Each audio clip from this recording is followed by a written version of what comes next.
like if they just stopped this unofficial and said this is an official major. Rory McIlroy would be about to win another major championship. Rory McIlroy and J.J. Spaun are playing in a playoff for the players because yesterday the weather stopped them. To your point off the air, I think Rory probably ends up winning if weather doesn't get in the way. It's about a 4-hour delay after lightning, something around there. I missed the end because of it. So I got home and I'm like, they're going to a playoff. I'm like, sweet. When's it? Oh, my God. It starts at the start of our show. It's going to be tomorrow. We're out of daylight today. It's a 3-hole aggregate playoff. Rory is 1 under. They're on 17. Rory's got a makeable birdie, and J.J. Spaun, who is back a shot, has already dunked it. He went over the island green. He's in the water. So if Rory hits this putt, it's over. Yeah. But pretty exciting to have playoff sports going on while we're doing a radio show. This tournament ended up being really fun. So you had a bunch of names atop the leaderboard going into Sunday that the majority of sports fans have never heard of before. Yep. Bunch of like, hey, this guy was the last guy in the field. One of the guys, Walker, didn't even know until Thursday, like 45, maybe, being a little excessive there, but like maybe an hour or two before his tee time that he was even going to be in the tournament. He was an alternate. And Jason Day backed out Thursday morning after warming up on the range, and they were like, all right, Walker, you're in. And he ended up being atop the leaderboard going into Sunday, or one of the guys that was in the mix. Story. And so those kind of stories are fun, I think, for the diehard golf fan, because you're like, oh, yeah, this guy is actually having a chance to win a really big tournament. Then they all realize what happens when you get Sunday pressure, because almost every single one of go down the list. J.J. Spaun wasn't good. Bud Cauley wasn't good. Walker Walker wasn't terrible, but he hung around a little bit. A lot of these guys realize the pressure that comes with playing Sunday at a big-time event. This feels like a major, I think, for most players. This is a $4.5 million purse, I believe. For some of these guys, that is life-changing money, and this is the difference that you'll always have on the PGA Tour as opposed to LIV, where you're playing with guaranteed money already in your pocket. This is life-changing stuff for some of these guys, and they couldn't handle the pressure, and Rory looks like he's going to run away with this one. The Saturday stuff was interesting, too, because if you missed Saturday, like, everybody crumbled. People were shooting +6, +7. Minwoo Lee, I think, at one point was like +8. I mean, just Saturdays when it all started unraveling for a lot of people, including Rory, who didn't have himself a great day as Spaun is hitting his drop shot. So if he dunks this, he's got a chance, but yeah, he's not going to dunk it. It might roll off. I mean, that'll hold on, but that's going to be at least a 2-putt at best, and Rory's got a 15-footer for birdie, and so it's over. Rory just goes for par, and he's good. Yeah. But I think this is kind of my point to last week of just dropping the unofficial and making it official, because you say it's the money, and the money is life-changing, $4.5 million. We cannot overlook that. But it's also just kind of the prestige and status of winning that tournament. Mm-hmm. It's a big deal. It's a massive deal. Like Scheffler going in was looking to three-peat, and you get to say, like, you won the Players. That's one of the more popular tournaments through the whole season. That's not a major. Without a doubt, it's one of the biggest ones on the entire calendar. It has one of the best closing stretches. 16's a par 5. That's a ton of fun to watch. 17's the island green over water. And then 18, you got water up the entire left side of the fairway. And most guys are going in the pine straw. You're going far right because you don't want to go in the water. And so it takes a lot of steel in order to hit that tee shot. It's an awesome closing stretch, and it's why playoffs, if you remember back, the last one that I remember, there might have been one more recently, but when Ricky Fowler won it, he was in a playoff with Sergio and Kevin Kisner, and Sergio dumped like 3 balls in the water on 17 on the playoff. Because it's a ridiculously challenging hole, especially when the wind starts blowing. You mentioned the carnage on Saturday. The weather was awful. It was like 30-mile-an-hour winds, and when it gets blowing like that and there's hazards everywhere, you're going to get some lopsided scores. So it turned out to be a great tournament. The only downside was the long delay yesterday. They would have been able to finish yesterday, but they just ran out of daylight. But kind of fun to come in on a Monday morning. And Rory McIlroy, man, he has not won 2 tournaments, I believe, on American soil before the Masters in his entire career, and he's about to pull that off. He won the AT&T at Pebble Beach, which was an elevated event earlier this year, and he's now about to win the Players' Championship. And this year is starting off very well for Rory McIlroy. I would imagine it's no chance of happening, and Rory has had things with other pro golfers in the past that he's moved on from. So I don't think he resides in this petty. I do need a quick horns down if he wins. Just a quick one. Just look at the camera, do a horns down, then high-five your caddy. You never mention or comment on why you did it, but we all know why you did it. It's just my new thing when I make birdie putts. I go horns down. The I SEC actually might gonna start doing that. just, I'm like, horns SEC's down. going to come in and give you a 15-yard penalty. You got to move back a tee box on the next hole. We will get to the Blazers at some point. They were out-tanked in this game. They were. By the Raptors. Raptors pulled a sly little move in this one. They did. And Incredibly jealous. Sean Highkin noted it on social media, I saw, and so I want to talk about that at some point. We'll get to the NCAA tournament. The bracket was released. Oregon's got the draw of Liberty Bibberty. You guys just continue to get to play Liberty in every sport, I guess? I mean, we're just going to dominate them. This is what happens. So we'll get to that at some point as well, probably the top of the hour. Let's come back and talk some NFL stuff. A lot of NFL stuff this weekend, and we just had some big breaking news in the National Football League in the last 2 minutes. So we'll get to all that coming up next. But first, Schulte with the sports update. Now, from the George McCoy at Warren Allen Sports Desk, a Sports Center update on 1080 The Fan. This update is brought to you by Vulcan Design and Construction. Check out their award-winning outdoor living designer. Schedule your free design consultation at vulcandc.com. First on The Fan, the Portland Trail Blazers beating the Toronto Raptors. It was a close one at Moto last night, 105-102 the final. Ant Simons leading the way for the Blazers with 22. Tamani Kamara went off for 21, while the two hit a combined 11 three-pointers. They're actually right back at it tonight in another back-to-back. The Washington Wizards coming to town. Portland a 4.5-point favorite. Tip-off set for 7 p.m. The brackets for March Madness are set, and the Oregon Ducks managing to score a 5 seed in the East region. That means they're going to get a matchup against a 12 seed in the familiar Liberty Flames. You can catch all the action on Friday night right here on The Fan. In the NFL, the Bengals paying their top wide receivers. T. Higgins gets 4 years, $115 million. Jamar Chase becomes the highest paid non-quarterback in NFL history with a 4-year, $161 million deal. And the Ravens signing backup Cooper Rush to a 2-year deal as well.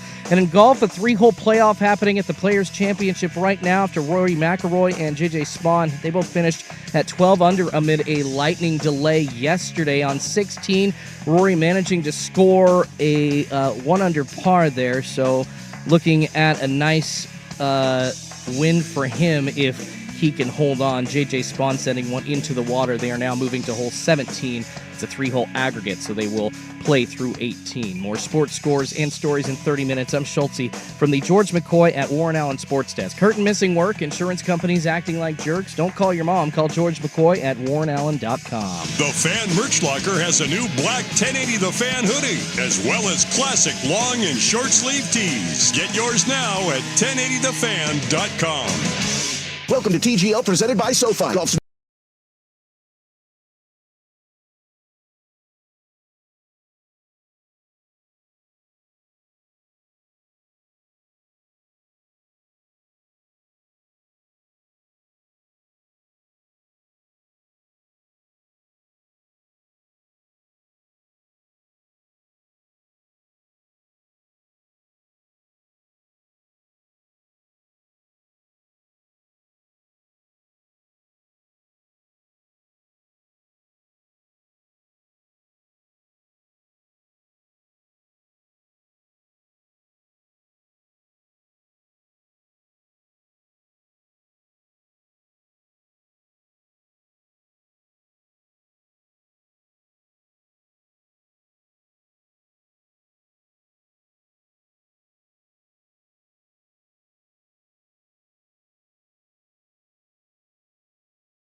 This is Dirt and Sprague on 1080 The Fan. Well, I'll give you an update as this thing is about to be wrapped up. They're on the third hole of the playoff, the players. Rory is up 3 strokes. He's even through 2. Spawn is +3. But Roars just went driver off 18 and just cranked it way right. The wind is 20 mile an hour in their face. And now Spawn's teeing off with a driver, and so we'll see what he does. This thing is all but wrapped up unless just something absolutely melts down for Rory. As Spawn is also going very far right. That's my all she God, wrote. He's in the same spot. That thing is, oh my God. At least it wasn't in the water. Yeah, no, they're both dry, but that's all that was the only hope he had. Rory can just kind of, chunk a few up the fairway and take a double bogey, and he's going to win the tournament. It's It'll over. Be just So fine. Rory's probably going to win this and win his Players' Championship. I believe his second Players' Championship of his career. It's pretty impressive. Nice little career he's had, his resume, but, hasn't won a major in a while, so he's a choke artist. I do hope that watching other guys struggle gives people more respect for Rory. There's a lot of guys, Jordan Spieth and what he's gone through, Justin Thomas and what he's gone through. Remember when Victor Hovland was one of the next big things? do. I'm pretty sure he shot an missed the 80 cut. on the opening day of Yeah. this tournament. There's a lot of guys who come and go. Not many are a constant for 20 years the way Rory has been. We'll give you an update if we get a horns down, but Roar's probably going to win the Players' Championship. There was a lot of movement in the National Football League, There was. and I want to be very fair here. A lot of people have questioned if they have the money to do it, if they would actually be willing to pony up. The Cincinnati Bengals did. They did. Now, the reporting on this morning, as of right now, is that they're working and they're close to a deal with Trey Hendrickson. That's next in line. And they also paid T. Higgins, and Jamar Chase now is the highest paid non-quarterback in the National Football League. He beats Myles Garrett by $250 to $300K, however you classify it, because I've seen 2 different reports on that. So he is now the highest paid non-quarterback. And we had debated, they're cheap. They can't do it. They don't make Joe Burrow happy. Yep. And they're doing it. So I want to be fair in saying, hey, kind of in your face, everybody that questions their cheapness. But I also want to counter with, should they have paid both those guys? No, they should not have. No. To me, the move that always made the most sense was keeping Jamar Chase. He's maybe the best wide receiver in the NFL. And keeping Hendrickson, a dominant edge rusher. That's a premium position. Those 2 signings made sense. I know the fear with Hendrickson was his age and how will the contract age in the next coming couple of years. That always made sense. Mm-hmm. Having 2 wide receivers make what Chase and Higgins are going to make, it'll be interesting to see how it works out for him. This is the part about Cincinnati that is fascinating. I have been one who has questioned their cheapness, their ability to spend money, and their willingness to get some of these deals done. Chase, we all knew was going to get done. It was the other 2 guys that I think we were questioning of how does that work out for them. But the idea of paying guys and now they have 3 contracts north of $28.5 million per average on their roster at this point. That's more than anybody in the NFL. And they were all on the team last year. And the offense wasn't the problem. When you look at games that T. Higgins played, I think they were 8-4 in the 12 games that he was in the lineup. The vast majority of the losses came to playoff teams. They didn't beat really anybody with a pulse. But the games that they lost when T. Higgins played, they scored 38 points in a loss. They scored 31 or something against the Chargers and lost. Mm-hmm. They scored 35 against Pittsburgh and lost because they gave up 44. Their defense was historically bad. So that's the interesting part about this is that we're going to pat them on the back for keeping guys that were already there. So the team is essentially going to be the same, minus a couple of pieces here or there. And they were not a playoff team last year. And I'm just curious to see how it works out now that they were on rookie deals and you couldn't figure it out. Now they're going to be some of the most expensive wide receivers in the NFL. I mean, I've always joked that the salary cap is fake in the National Football League. And so, Burrow does something and it's like, oh, he got a lot of money up front and now his cap hit is nowhere near where it was a year ago. That stuff happens all the time. Chase making $40 million plus a year is insane to me personally. They did this to themselves. They dug their own grave. But I get why you signed Jamar Chase. He's maybe the best receiver in the sport, and so I'm not even saying he's not worthy of high pay dollar. I don't know if fundamentally if it was my team, if I'd be excited about paying. I wasn't excited about the Niners paying Ayuk. No. And he's nowhere near Chase, but even that was a bridge too far for me. The T. Higgins one's fascinating. I get why you want both. Your quarterback's kind of been saying out loud, I want them both back. He's already kind of criticized you ahead of time if you don't sign him. Yes, he has. So in a way, you're kind of being pressured by your own quarterback who also took a huge payday. But I couldn't help but think of Miami. Miami did this with Hill and Waddle, and they didn't pay him quite this, but they paid him. And I remember when the Waddle contract, we started debating Jalen Waddle stuff. I think it was it St. Brown we were debating? St. Brown had just signed. There was somebody else who had just signed too. I can't remember who the other one was. But like we got into like almost a half-hour debate of like, do you pay Jalen Waddle? And I remember just thinking like, no, Waddle's a good player. Yeah. I think T. Higgins is a good player.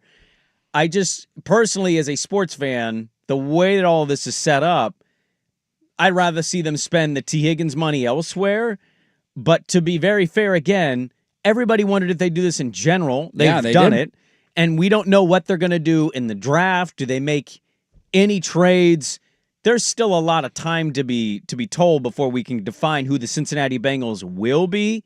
But they did the thing that people questioned if they'd even do. They absolutely did. So the number on it now, players averaging over $28.5 million per year on the roster. Cincinnati is number one in the NFL after these two deals with 3. Burrow, Chase, and Higgins. They're the only team in the league with 3.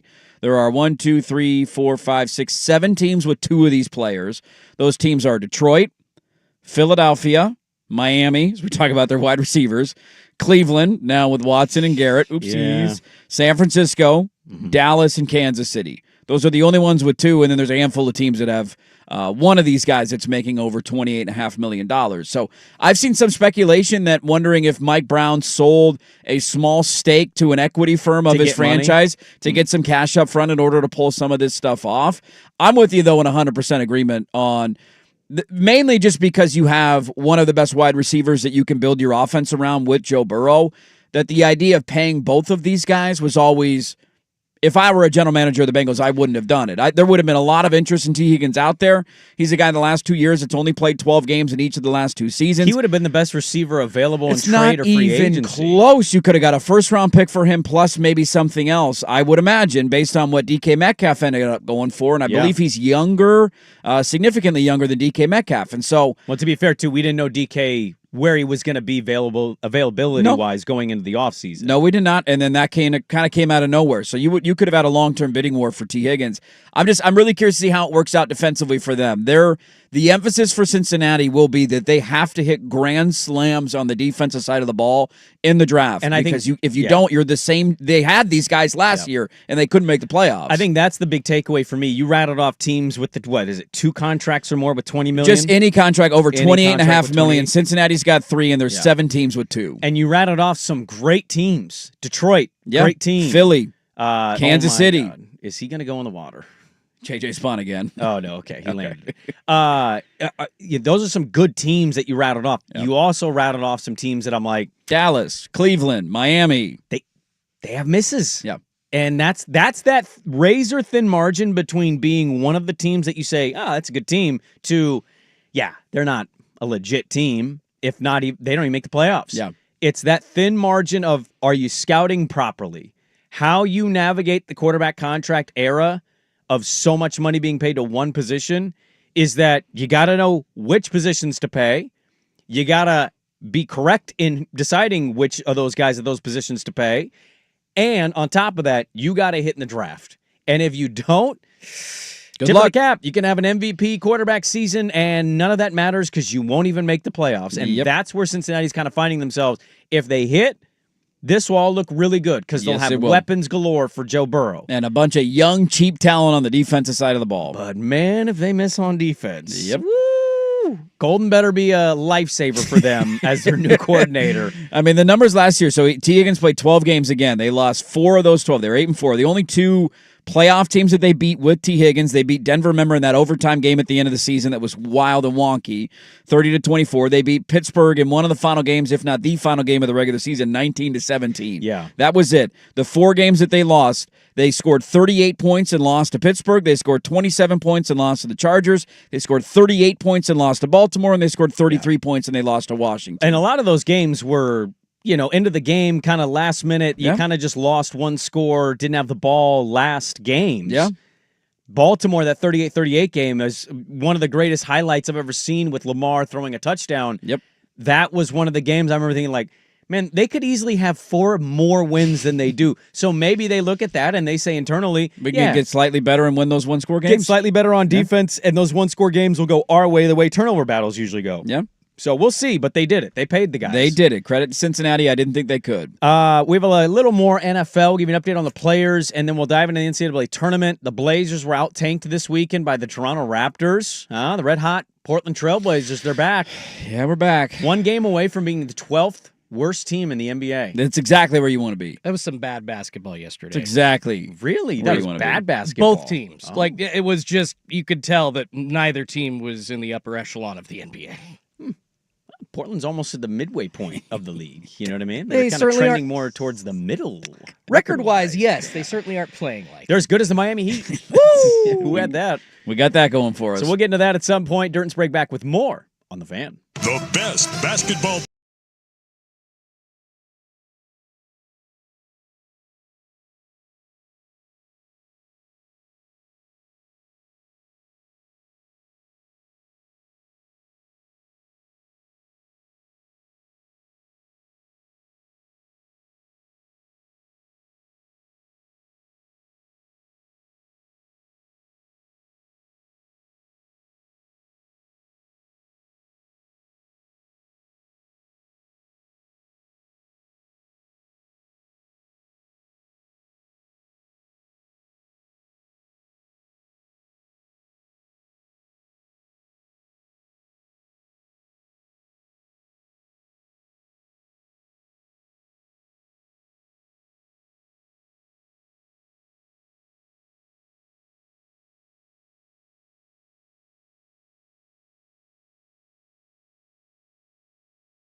This is Dirt and Sprague on 1080 The Fan. Well, he did it. Rory McIlroy has won the Players. He won the playoff aggregate. It's over! And there's no we think about it. Basically was done on 17 when J.J. Spahn's ball looked like he hit a nice shot. And the wind just stopped. And then it didn't stop the ball, and the ball went over the island. No. Where'd the wind go? Good for J.J. Spahn, though, man. He's a hell of a story to get into a playoff. Nice payday. One of the best performances he's ever had in his career. There's no doubt about it. So now Rory is doing the post-round interview. He's going to hoist the trophy. And there's got to be nobody that feels dumber today, right now at this moment, than that Texas golfer who talked crap to him, and then that guy went out and won the tournament. He won the whole damn thing. Hilarious. Oopsies. Didn't mean to do that. NFL news that happened over the weekend. We'll get an NCAA tournament bracket. We've Schultze printed us the brackets. Let's go, baby. I can't wait to. Who can fill it out the fastest in one segment? Do you guys only do an old school? I just do one. Yeah, one paper bracket. That's I usually it. do two. Okay. I do a bunch online, but none of them ever pan out. Are they different? They're always different by a little bit, right? Yeah, I think I do 3 or 4 max, and there's probably one that's got a few more. All right, here's the caveat. Doesn't matter. Schultze, you Which want to one fill do you out? brag about? You want to fill out multiple brackets? I don't you cannot brag about getting a pick right. You can't. I have never You bragged. can't have 7 brackets with one game picked correctly, and that one time you pick that team to win. Be like, I had that 15 over the 2 upset. I'm not usually a bragger for March Madness, but the 1 year that I got a perfect day 1, that was a pretty. On how many brackets? I think I only filled out. There was only 1 or 2 No, that year. you can't. Seriously, there was you multiple, and so you got to because there's only one of your brackets at a perfect first day. It was the company bracket, man. It was the one that had money on it. Are you serious? No, one bracket only. We used to be a proper country. I think the one thing I would say to this, though, Dirt, you can fill out a couple. I'm not a stickler over this. You got to have a serious bracket. If you want to fill them out because it's fun to fill them out, that's fine. But you got to have one bracket that's your bracket. That was my serious bracket. Okay. All right. Well, Then why'd you do other ones? Because they all have enter this and win $1 million. You're Do you corn not? popping. Yeah, I got him. I got a pop. Corn popping guys, is popping. Guys, you throw your name in a hat for $1 million. It's never going to happen, but hey, what if it did? It's not, but it's fun to throw your name in. I don't say take it seriously. You're going to be at A&A this week, right, Schultze? You're filling in right. for Dusty. Thursday be out and there. Friday morning as well, yeah. Thursday and Friday morning? Yeah, I'm going to hang out. I'm a degenerate. I want to hang out with y'all and see the list. We're out early in the morning. Let's Wherever go. the money goes is the one you brag. If I have 2 different picks on a game on 2 brackets, wherever my betting ticket is, that's the one I get to brag about because I won money. Yeah, it'll actually be fun to be able to gamble on the tournament this year because that's something we can't do for some dumb reason here, and that's why we're going up to A&A. We talked about the Seahawks. They added Sam Darnold. They did. Also got him a weapon. They replaced DK Metcalf with local legend and former Oregonian Yes. Cooper Kupp. Cool story for him to come back to the state of Washington. I think anybody who's an Oregon or Oregon State fan will vividly remember him from his time in Eastern Washington. Go away. How good that guy was. Go away. Like, oh my God, he's unstoppable. Yakima. What? Who the hell is this Cooper Kupp cat? He's torching us right now. 3 years, $45 million. This is a signing that I want to work out because I really like Cooper Kupp, and I'm rooting for him to find some of the form that he had maybe a year and a half ago. I do question the fit?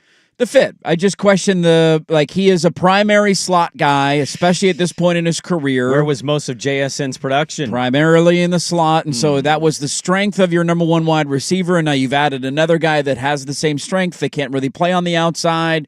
We'll see. I mean, maybe and Jigba's going to move outside, and they're going to change him up a little bit because he's now the primary threat, and DK's gone, and they feel confident in his ability to do that. But basically, at this point in his career, those are the numbers we have to go off of, and so that's the only thing I question. But I'm certainly rooting for Cooper Kupp because I like him. Yeah, I don't think anybody's anti-Cooper Kupp as a player or a person. I think it's more just, does the fit make sense? And also, where's he at this point in his career? Well, I mean, that's the question. As Schultze and I talked, last week, it's like games played-wise, not in a good spot. No. He's on the wrong side of 30. There's a lot of numbers, too, of separation rate, and those, if you're into the advanced analytics that tell you he hasn't been very good. He doesn't scare you the way he did a couple years ago. We No. had that record-breaking 2021 season. They won the Super Bowl. Hasn't played a full season since that year. No. But he even if he's out there, he doesn't put that fear into you the way he did. Now, maybe he will. Maybe he'll regain some of this, and the hometown water will do good for his body, and he'll stay out there.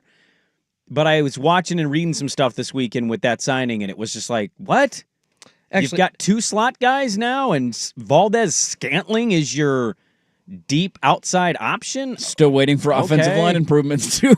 Well, that's going to be the draft. That's Yeah. clearly what they're doing is they're going to be eyeing the draft. And so Schneider, who has not done well in the draft, in my opinion, on the offensive line, He's been horrible on the offensive line. he's going to go to the offensive line in the draft, and that's how they're going to shore this up. They're an interesting team.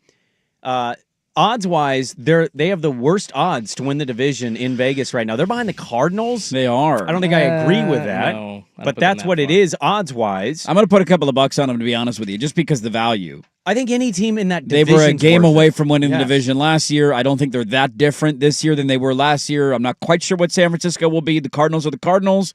And is Matthew Stafford going to stay healthy for a full season in L.A.? Yeah, that division's not very good. So I think they're like plus 675 or something to win the NFC think West. you're It's right, yeah. pretty long odds, so that's worth a couple of bucks in my mind. Really quickly, I did see an interesting stat about Cooper, and I do feel like the Seahawks were kind of forced into this because if you look at the stats for the contracts for DK and for God, I'm already forgetting his name. I'm stupid. The other wide receiver that they moved on from. Lockett? Thank you. Yeah, geez. God. I don't think you can you be forced into giving a guy a $3 or $45 million deal?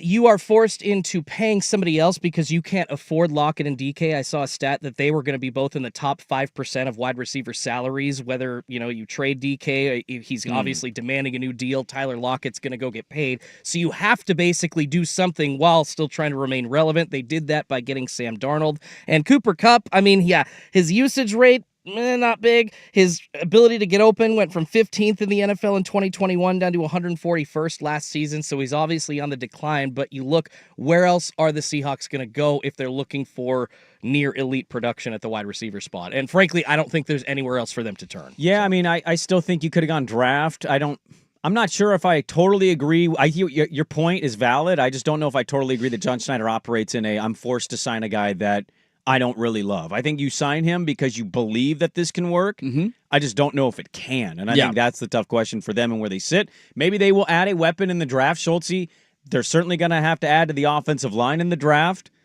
But we'll see what it means for him. Sam Darnold and Cooper Kupp are 2 big additions and differences for the Seahawks this offseason. We have a lot to get to in the second hour. We're almost there. NCAA tournament bracket released. Cameron Salerno is going to be our guest from CBS Sports. Give us his takeaway from the Selection Sunday process and who the Ducks play. We'll get to all that. Hour number 2, Dirt and Sprague on the Fan. Welcome to TGL, presented by SoFi, golf's newest league, live on ESPN and ESPN.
Now, from the George McCoy at Warren Allen Sports Desk, a Sports Center update on 1080 The Fan.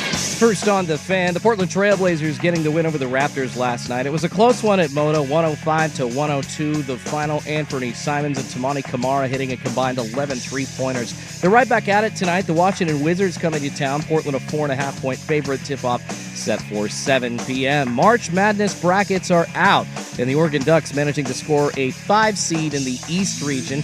Means they're going to be matching up against a number 12, and that's going to be the Liberty Flames. You can catch all the action on Friday night right here on The Fan. In the NFL, the Bengals paying both of their top wideouts. T. Higgins gets 4 years and $115 million. Jamar Chase becomes the highest paid non-quarterback in NFL history. He also gets 4 years, but $161 million. And also this morning, breaking news, Texans All-Pro cornerback Derek Stingley. He's agreed to a 3-year, $90 million extension, almost all of it guaranteed. He is now the highest paid defensive back in NFL history. And Rory McIlroy beating J.J. Spawn in that 3-hole playoff to win the Players' Championship down in Florida this morning.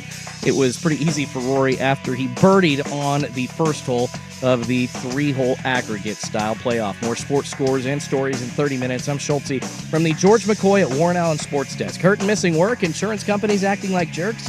Don't call your mom. Call George McCoy at warrenallen.com.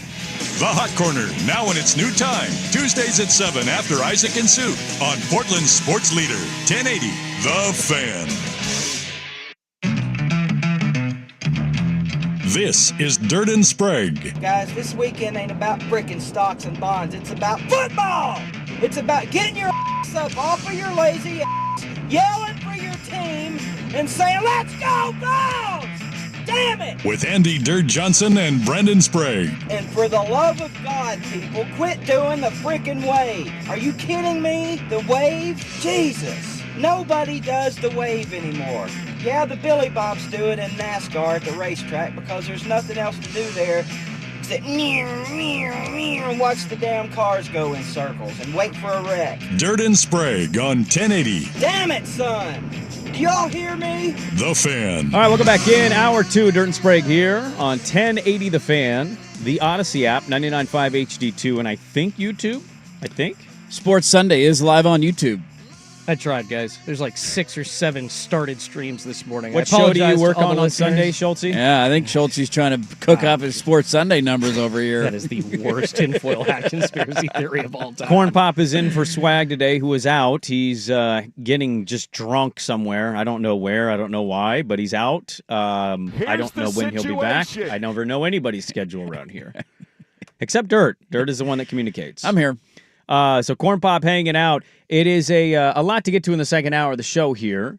But I wanted to remind you, it is the week of our annual basketball party, which is back again. Woo! George McCoy at Warren Allen Attorneys at Law presents Fan Madness this Thursday, Friday at the Stadium Sports Bar and A-Lin-A Sportsbook. You join us, Danny and Dusty, well, Danny and Ortner and Schultze, Isaac and Suk at the area's top location for the 2 best days of tournament basketball. Fan Madness is also brought to you by Coors Light. Video only. Make every buzzer beat a bracket buster. Cinderella run mean more at the A-Lin-A Sportsbook. Join us for Fan Madness. More info can be found at 1080thevan.com. What's the play? You know what I like? Money. You know what I don't like? Jokes. Nobody knows the play, but everybody acts like they know the play. Oh, I know the play. I'm sure you do. I got the perfect bracket. I've been watching college hoops all year, buddy. I gave you 2 positions to pay. Which would you rather pay? Ooh. Cornerback or wide receiver? Because Derek Stingley getting $90 million and 89 of it guaranteed. Yeah. Fascinating. The cornerback market has just exploded, and now many people are wondering, how much is Trent McDuffie going to make for the Chiefs when he's due up? Yeah, I would lean wide receiver, not a confident lean, 51-49 lean, would rather have a wide receiver. It's going to cost you more money. The market is higher for wide receivers, but I feel like the impact on a game with an elite one is bigger, but it's a very not confident pick right there. Cornerback is just such a hard position. It is. I don't know, man. It's a lot of money. He's a hell of a player. He's a great player. Hell What of a was the player. record? Yeah, that's the divisional round. Houston Texans to you, Bob. They made it because they were in the worst division in football, but sure, yes, they did get the divisional And round. the Chargers to be fair. imploded in the wild card game. I'm not saying you don't pay Derek Stingley Jr. I just are the Chiefs going to pay Trent McDuffie 30.5, 31? By the time that comes around, they might have a Travis Kelce deal off the book, so that should free up a little bit of money. I guess, man. I just don't know where some of these teams are going to go with these positions. NCAA tournament bracket. It is officially out, baby. Let's go, baby. Here we go. Ready to fill it out. Get to fill it out on a St. Patty's Day, by the way. Woo! Happy St. Patty's Day, everybody. Hell yeah, brother. Made sure I wore my green hat. I mean, I'm wearing green like every other day. I don't know if you got green on. Is that technically green? Is that a color of green? That looks like, I don't know. What do you think, Schulte? You think this is less green than his Mariner hat? Yeah, I would give his Mariner hat a higher shade of green than your jacket. Yours looks like This lime is or two different avocado. shades of green. That Thank is you. Second That one's is green? not two shades of green. Gray. Am I No blind? chance. That's This a is gray. green. That's a gray. It's an That's avocado. gray. Yeah, That's avocado, gray. yeah. The Are you top color colorblind? looks like avocado. No, dude, this is green. The top color, you have an argument for being green. Bottom color, no chance. That's green. What do you even have an argument? This is a green jacket. Nah, it's not a green jacket. I even wore We're not green at Augusta boxers right to now. be Not a safe green today. jacket. That's a gold jacket. Okay, Bob. you're wearing Happy a Gummy Gilmore. Bear green Oregon hoodie, so I don't think you There's are no in line question. right now. There's no question about this greenness. This is a green sweatshirt. I'm wearing a green sweatshirt.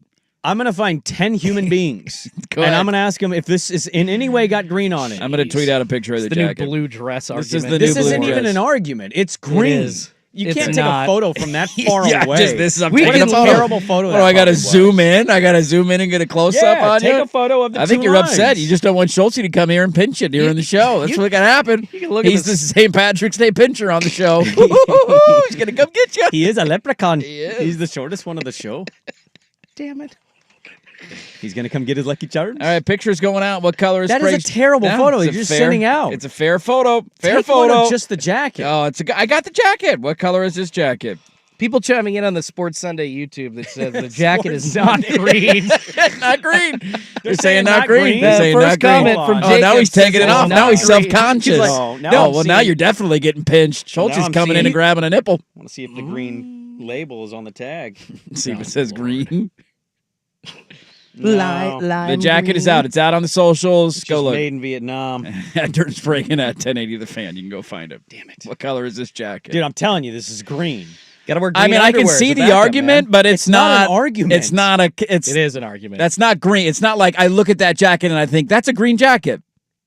If you looked at my sweatshirt, there's no questioning what color this is. this?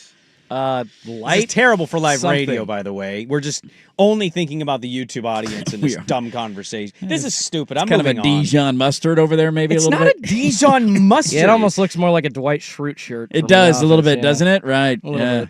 Little mustard yellow. It's like almost more It's been blue in your than fridge too green. long. Yeah.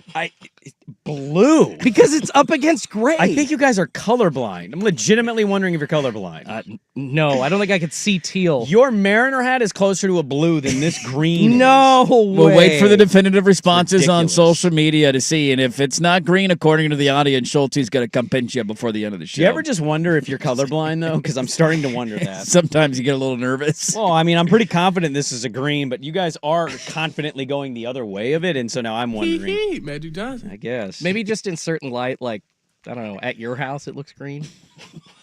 I'm Did just you get looking dressed at in a it, dark I'm room staring, today? and I'm like, it's a green. Did you get dressed? Were the lights on when you got dressed when you left the house? My Yeah. closet, yeah, my closet lights were on. All right, just I checking. just put my headphone wire in my jacket, so that's great.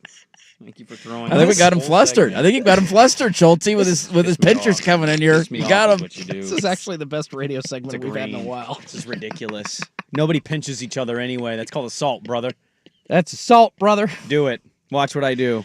The little guy gives me, sometimes accidentally, he's got strong pinchers, and every once in a while he'll grab a nipple, and I'm like, dude, I don't need a titty twister right now. Light yellow honey? Yeah, I mean, my this is what God. I'm saying. The people have spoken. That's not a green jacket. This is green. It's not a green jacket. On the other side of it on the YouTube, TJ says it's a mint green. So we got mint one and green. one. You, TJ. Yes, a mint green is That's very the well best put. way I've heard describe it Mint so far. green. Mint green is You the look at best mint way. chocolate chip and go, well, that's blue.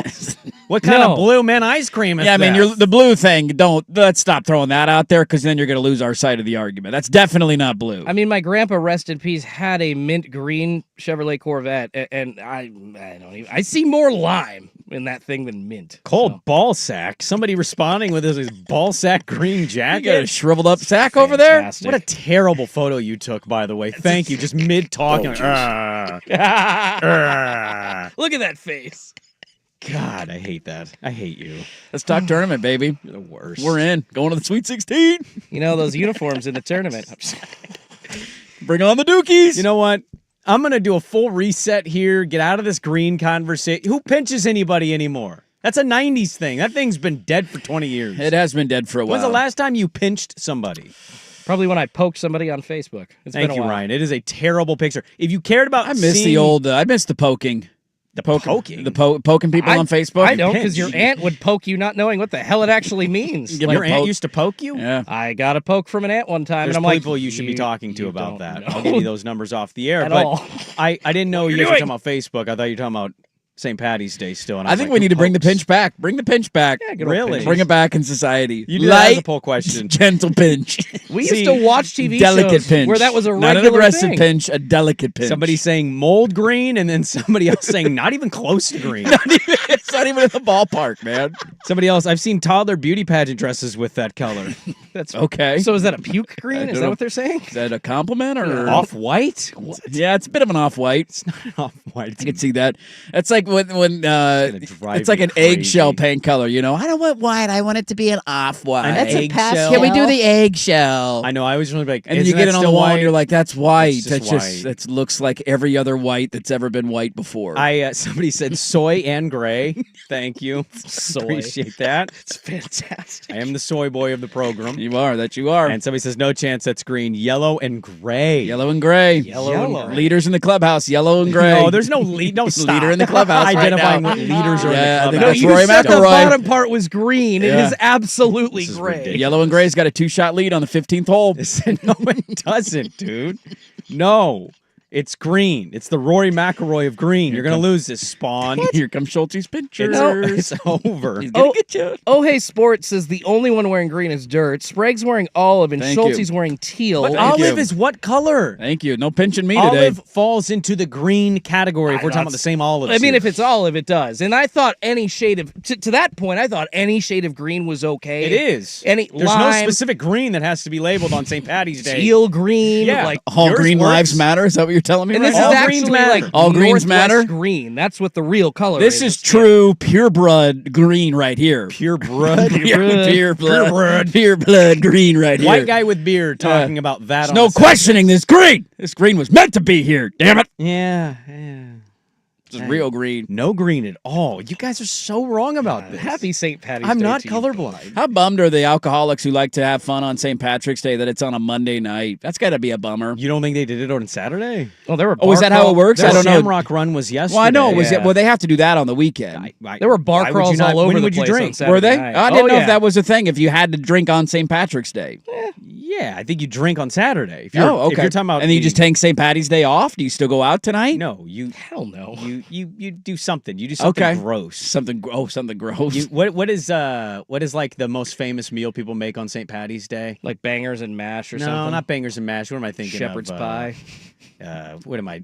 Sauerkraut and something. Oh yeah, I'm sauerkraut. blanking right now, and you're not helping me at all because you're just chastising Sausage my and green. sauerkraut. I don't know. Just people don't make amazing meals. for No, St. Day. Patrick's Day does not have good food associated with it in any way, shape, or form. Yeah, Irish food ain't that. So it doesn't No. matter what I'm thinking of. None of them are really amazing. No, they're not going to taste good. But I think to your point, they drink on Saturday. okay, Saturday was the night to go out. That would be my guess. Yeah. I mean, that's what I would do, but I just thought Monday, when they falls on a Monday, it's like 4th of July. You don't do your fireworks on the Saturday Not if the the same if thing. the 4th of July is on a Monday. I don't think it's the same thing at all. Not the same thing? No, I think if you're going heavy today, you've got a problem. I think people want us to pinch you today. No, there was a really cheap bar crawl that, like, I think think it involved like 3 strip clubs on Saturday night. Looked like fun, but wifey was sick, so we stayed home. I got urine on gray. That's great. Urine on gray. That's Urine a good. on gray. If your urine is this color, you need to consult a doctor. You're not a good team player. You're not drinking enough water if that's the color of your urine. No, I think you got something else going on in your body if it's this color, because this is a mint green. It's uromycetosis. Yes.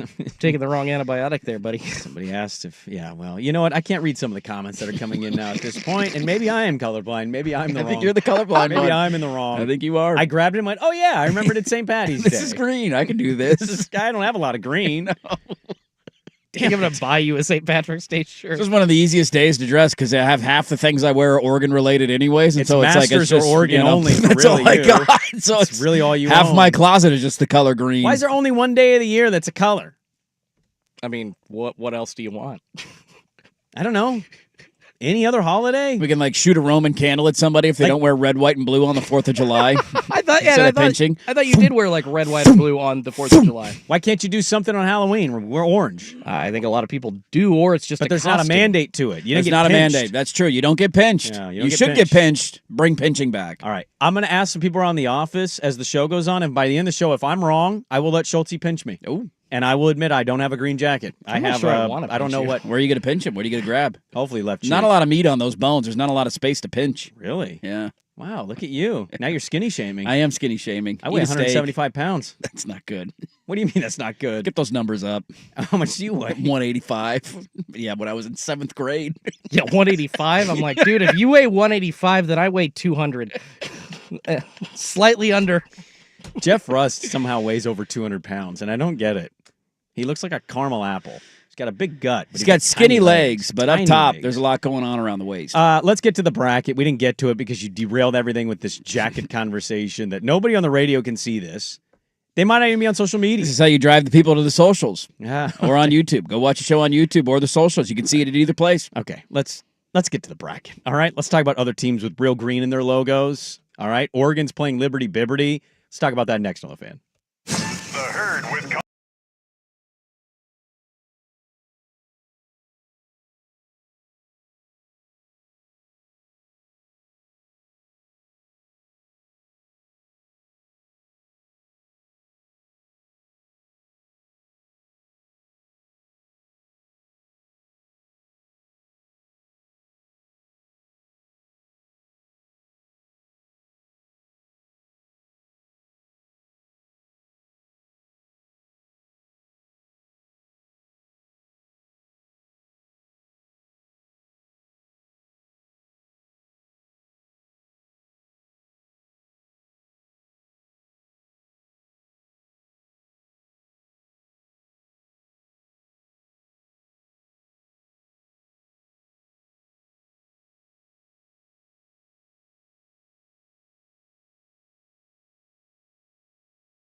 This is Dirt and Sprague on 1080 The Fan. All right, I got the official listing of the jacket. My wife sent it to me. It's officially the Nike Windrunner Rappel running jacket. The colors listed: olive, aura, dark, stucco.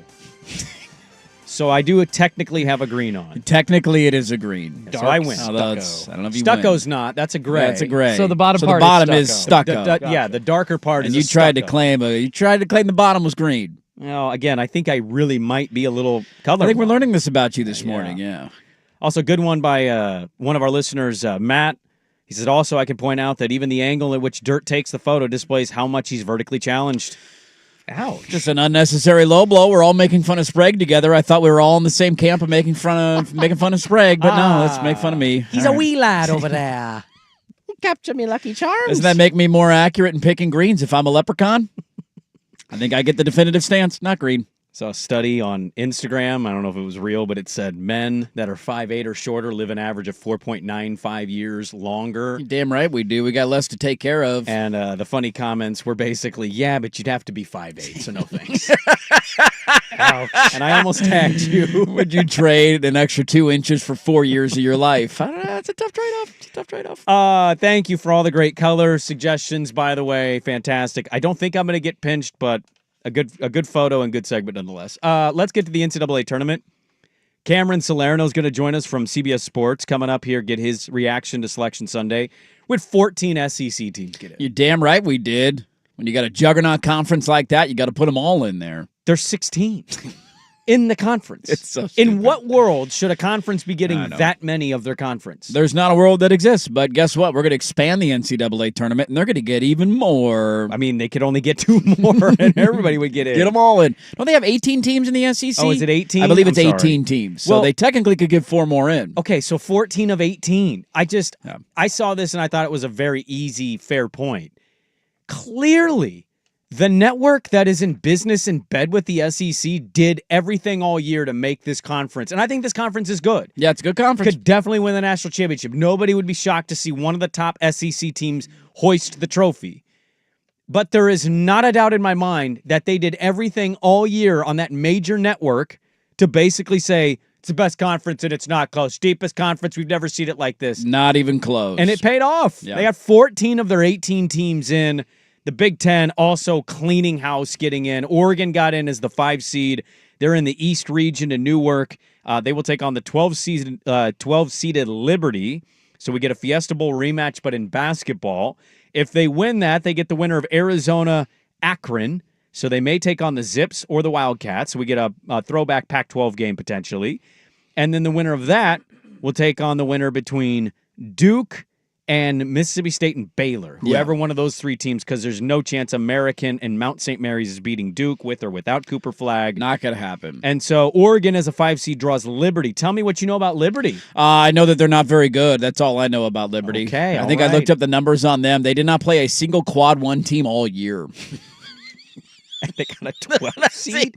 How did you not even get a play in there? Let me pull up the numbers there. I see. Yeah, somebody had a great kind of San Diego State and North Carolina have to play a play-in game. They do. But Liberty just flat out gets in as a 12 seed, not having played one quad 1 How do they team. do this? That is true. I don't know. That I is don't true. know how they do anything. Liberty played 0 quad 1 games. They didn't face a single ranked team inside the top 50 of net. They didn't play a single team inside the top 50. Their How are best they a win 12 on the seed? year came against McNeese, who is number 58 in net, and that was back in November in a tournament. Richie McKay's the coach. So that's the only win they got. If you believe in McNeese being an elite program, that's the best thing that Liberty has to offer. None of this makes any sense. I don't yell about it too much though, because I don't watch that much college basketball. Why would we get hot and bothered by So everybody wants to scream about certain teams making it in.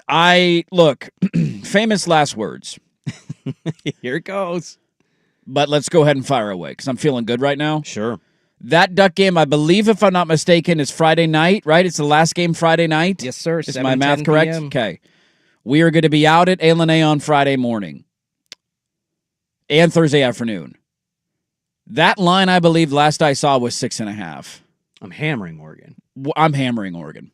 Hammering Oregon. I am going to take a lot of dogs, but yeah, Liberty. That line, maybe I'm missing something. Dane Altman in the tournament, he's never lost the first game in the tournament. Never. He's won a game every time he's been. They're going to win this It's game. Liberty. Like Oregon's, I know they lost to Michigan State on whatever that was, Friday morning in the Big Ten tournament, but Michigan State's one of the best teams in the country. They might find themselves in the Final Four. I don't know if they'll get Akron, Arizona, or if they'll win that game, but I don't they're know, beating but Liberty. 6.5. Richie McKay is the coach. Everybody Single here digits. locally knows Richie McKay. Yes. He coached at Portland State for 2 seasons in the 90s, and then he was the coach at Oregon State for a couple seasons and got fired. Yeah, it didn't go very well for him when he was down there. Give him credit. He's a career lifer. He's found his way of just his entire life. He's been able to be a coach, and it's got to be a pretty awesome life to get paid decent money to be the head coach of a Division I team. But no. What about Liberty? I mean, if you lose to Liberty, fire Altman. We're firing Altman if we lose that game. Probably not. Get rid of him. I just don't think you're going to lose that game. Oregon got gifted a wonderful matchup in the first round, where you look at some of the other 5-12s that they could have played. Now, not all of them are big. McNeese State, you mentioned they play. Colorado State is one of the other 12 seeds, and then UC San Diego is one of the other 12. So Michigan ends up being a 5. Your other 5's Memphis, and then Clemson was a 5 seed out of the ACC. Can we be fair here? I don't know anything about UC San Diego. I'm not even going to act like I know all that much about Colorado State. What the hell's the matter with you? You haven't watched Colorado State ball this year? Didn't you just say Liberty played McNeese? Liberty. They did. They actually did beat McNeese, so maybe we didn't get the easiest So of the maybe 12 you didn't get matchups. the easiest 12. Very well could have been. Maybe McNeese is the team you want to play in that 5-12 matchup. We got Cameron Salerno going to join us here in just a minute from CBS Sports. Is there one hot takeaway? Jay Williams has all 1 and 2 seeds in his Final Four. Shocking. I'm going to have St. John's probably winning the whole thing, because why not? It's just the Johnnies. First conference title since 2000. Dude, I want Rick Pitino to win another national championship. I've advocated for every program to go hire that guy. Wow. All he does is win. But for some reason, 8 seconds is something we just can't overlook. And so I'm rooting for St. John's to make it all the way. I think it'd be great for college hoops to have him. I think we overlooked that. I think it was the brothel part. Who cares about brothels? We might have a Calipari versus Pitino matchup in the second round of the tournament. You could get that. Yeah. If you are a believer in UConn being a dominant tournament team, although they'd have to get through Florida in the second round, I am going to take them to beat Oklahoma, though, in the first round, because Oklahoma shouldn't be in the tournament. You could get a UConn-St. John's matchup, potentially in the Elite Eight, heading into the Final Four. So, you think they're going to beat Florida? I mean, why the hell not? Let's get weird. It's March Madness. Let's not do all 1s and 2s. That's stupid, Jay Williams. You're as boring as humanly possible. Let's have some upsets mixed into who we're picking to win this damn thing. Outside of that, really, the only other thing that people yelled about was North Carolina making it, which it felt like the semis. Felt like that kid was on the take, going over the line there on the violation. Boy, that was a brutal way to lose. Coming back and then subbing him in. You missed the first free throw. He comes in. Didn't look like he lost his balance. That was a strange sequence of events that cost him that game. Georgia is Gonzaga. Gonzaga got the Bulldogs. So it's Bulldog on Bulldog crime. Yeah, I think Gonzaga fan is upset about their seeding and where they were. I mean, they won the WCC. They got in. They're an 8 seed. They do have to take on Houston if they win that game. Yeah. What were they mad about? I don't know. What do people get mad about? Like, people get mad. The second game's not easy. Like, win the first game. Worry about the second game when you get there. You got to get through Georgia. And then even then, what? Gonzaga. Are you going to be mad about the Sweet 16 matchup? Yeah, like, but what do you get mad about? Like, I see that point, but that's not how the tournament should be seeded. No, it shouldn't. You're right. None I of this agree. makes sense, but you can't say, well, you've been a good program for 15 years, so we're going to give you the benefit of the doubt. Like, Gonzaga wasn't that good this year. I know they won their conference, but the WCC wasn't that good of a conference. Easy. It was not. That was a 5-deep conference. Yeah, 5 deep. Where they the only got Beavers? one team in the NIT, too. That's all. San We got to Francisco, go to I think, Cameron was the only team in Salerno, the NIT. CBS Sports. He covers college basketball. Cooper Flagg is going to make his return to the NCAA tournament. What sticks out with him with the bracket? We'll talk with him coming up next. Daily Ticker on the Fan. Now, from the George McCoy at Warren Allen Sports Desk, a Sports Center update on 1080 The Fan. This update is brought to you by Vulcan Design and Construction. Check out their award-winning outdoor living designs or schedule your free design consultation at vulcandc.com. First on the Fan, the Blazers getting a win over the Raptors last night. Raptors beating the Blazers, though, in a tank-off. It was a win for Portland, 105-102. And Simons and Tamani going off for a combined 11 three-pointers. They've got a second of a back-to-back tonight with the Wizards coming to town. Portland a 4.5-point favorite. Tip-off set for 7 p.m.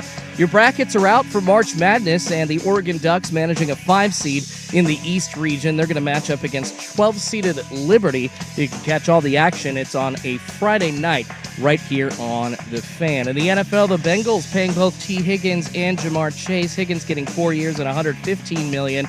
And Chase becomes the highest-paid non-quarterback in NFL history with a 4-year, $161 million deal. Texas All-Pro cornerback Derek Stingley agreeing to a 3-year, $90 million extension, almost all guaranteed. More sports scores and stories in 30 minutes. I'm Schulte from the George McCoy at Warren Allen Sports Desk. Hurt and missing work? Insurance companies acting like jerks? Don't call your mom. Call George McCoy at warrenallen.com. Do it every morning. Dirt and Spray. Weekdays 6 to 9 a.m. on Portland Sports Leader.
Let's go over the ground rules. Pelican Brewing presents The Daily Ticker, where Dirt and Sprague hit the big stories you've heard about, and some you haven't.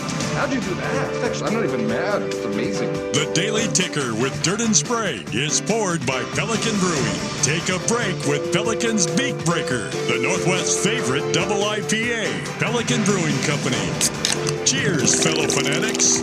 All right, Daily Ticker time brought to you by Pelican Brewing. The brackets are set, the madness is here, and Pelican Brewing is ready for tip-off. Today's Daily Ticker brought to you by the independent, innovative brewers of the Oregon Coast. Let's talk a little more tournament because we don't know what the hell we're talking about, so it's a good time of year to bring on experts who know what the hell they're talking about. And joining us now is Cameron Salerno, one of our favorites from CBS Sports, covering college basketball and college football. You can go give him a follow on Twitter at Cameron Salerno. Cameron, good morning to you. Let's start with the definitive question of the tournament. How many brackets is acceptable to fill out? I think 3. I think if you fill, here's why. I saw a tweet about this. I saw a tweet about this yesterday, and here's why. The first bracket you fill out is the one that comes out right after March Madness. You go with your gut. It's probably all 1 seats. The second bracket you fill out, maybe you will have a lot of upsets in. Maybe a 5 seat makes the Final Four, maybe a 4 seat. And then the last bracket you fill out is the one before Thursday. You wake up early on Thursday morning and you're stressed because you think both of your second brackets suck, and that's all you can do. So Hell yeah. I think 3. I will say expert is a stretch. I filled out my bracket yesterday. And I hate when I had 3 number 1 seeds in my Final Four, which I think this field is really strong at the top this year, maybe even, better than in years past, which is, I feel like we say that every year. Right. But I did have a number 8 seat in my Final Four. It was Gonzaga. And I hated picking them over Houston because I really like Houston's team. But, I think 3. 3 is the magic number. If you are the sicko who fills out 20 brackets a year, you can't say that because I hate the people when you're at a watch party and they're like, oh, I want Wisconsin to win, but then I have Montana in my other bracket, so if Montana wins, it's okay. Yeah. See, Cameron, I appreciate that, one, because my co-host actually feels that even having more than one I think allows one. You only get one. I bragging. think one bracket only. But 2, the way that you said 3, it just devastated him to the point where it was the scene in Step Brothers with the tuna and the lion, and he did not expect you to go tuna jumping on the land and eating the lion. So thank you for doing that. What is it about Gonzaga? They have an interesting matchup with Georgia. They got a kid that I've been eyeing from the NBA draft in Asa Newell. But what is it about the matchup that you like with Gonzaga in that one? And then what is it about Houston matchup-wise that kind of maybe leaves you picking Gonzaga even though you like Houston? Well, you have to go back to the teams that are good in March are always going to be good in March. We know about Michigan State. We know about teams like Gonzaga. I think the wildest thing about Gonzaga I saw was the last time they didn't, make the Sweet 16 was, I think, 9 years ago, which is just nuts to think about. I really like their squad. I feel like they're playing their best ball at the right time. They've had some devastating close losses this year. Ryan Nembhard is one of the most underrated guards in the entire country. Like you said, Asa Newell, great draft prospect. I had a story come out today. Top 10 freshman in the tournament, he ranked number 10. I think Gonzaga will be able to contain him, and then Houston. Houston is just a different animal. If obviously, assuming they win their first game, they don't get upset by a number 16 seed. Right. But I really like Houston's team, so I really went back and forth on it. But I will say, I think whoever wins that Gonzaga Houston game in the round of 32, if that's the matchup, I think that team is going to go to the Final Four. Now. Sorry, not to cut you out there, but I want to ask you about Gonzaga. Did they get a raw deal from the committee? I don't think so. I think they had enough. They weren't a typical Gonzaga team this year, I would say, in terms of the marquee wins. So I think an 8 seed is fine. There was a lot of head scratchers, I will say. First off, I was watching the tournament unveil on CBS, obviously, and my TV screen was behind. So when my friend texted me, how did UNC get in the field? And then 10 minutes later, how did Texas get in the field? I didn't see that initially. I was behind on the broadcast, so I was shocked. But yeah, no, I really like Gonzaga. I think it's a toss-up. I really like their team. I saw them play actually earlier this season against UCLA.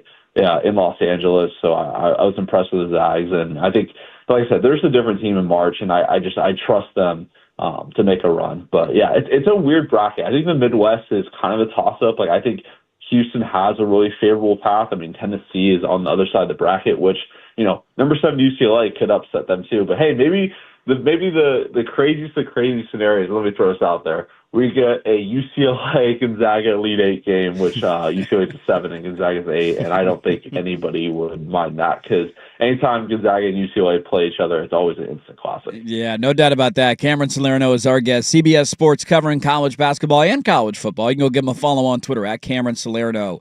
Oregon gets Liberty Bibberty, and I'm going to be honest with you. We're in the trust tree here, Cameron. I have not watched 1 second of Liberty Bibberty basketball this year. Do I need to know anything about them, and what do we make of the Ducks getting a 5 seed in their path potentially at making a run here? Well, the path is, obviously if they win their first round game against Liberty, they would have to play either Arizona or Akron. But Liberty is one of the best three-point shooting teams in the entire country. They shot 39.5% from three, which is fifth. And also their three-point defense ranked third in the country. They allowed only 28% of made threes. Another thing I thought that was really interesting, too, is if anyone has Ken Palm, it's a beautiful tool to help you when you fill out your bracket, just because you can look at individual stats that maybe aren't really to the naked eye that you wouldn't be able to catch. 41.3% of Liberty's points have come from the 3-point line, which ranked 8th in the country. And also they only 44 came from 2, which is ranked 336, which I think. So they're going to shoot the 3. Maybe they're this year's Oakland that Jack Golke just shot a bunch of threes. I was looking at their team stats, just individual players, and I want to say I think 7 players, which who knows how many are actually going to play an NCAA tournament type game. But I think 7 of their players shot over 38% from 3, so they can shoot the ball. So if they get hot, that Ducks could be on upset alert, but obviously that's a tough draw. Liberty's a good team. So, yeah, definitely keep an eye on the three-point shooting. That will make or break the game. I don't think anybody, Cameron, would be shocked if one of the 1 seeds wins it. Auburn's had a pretty good year. I know they kind of fell a little bit at the end here. Florida having a great year. Duke, Houston, you mentioned them.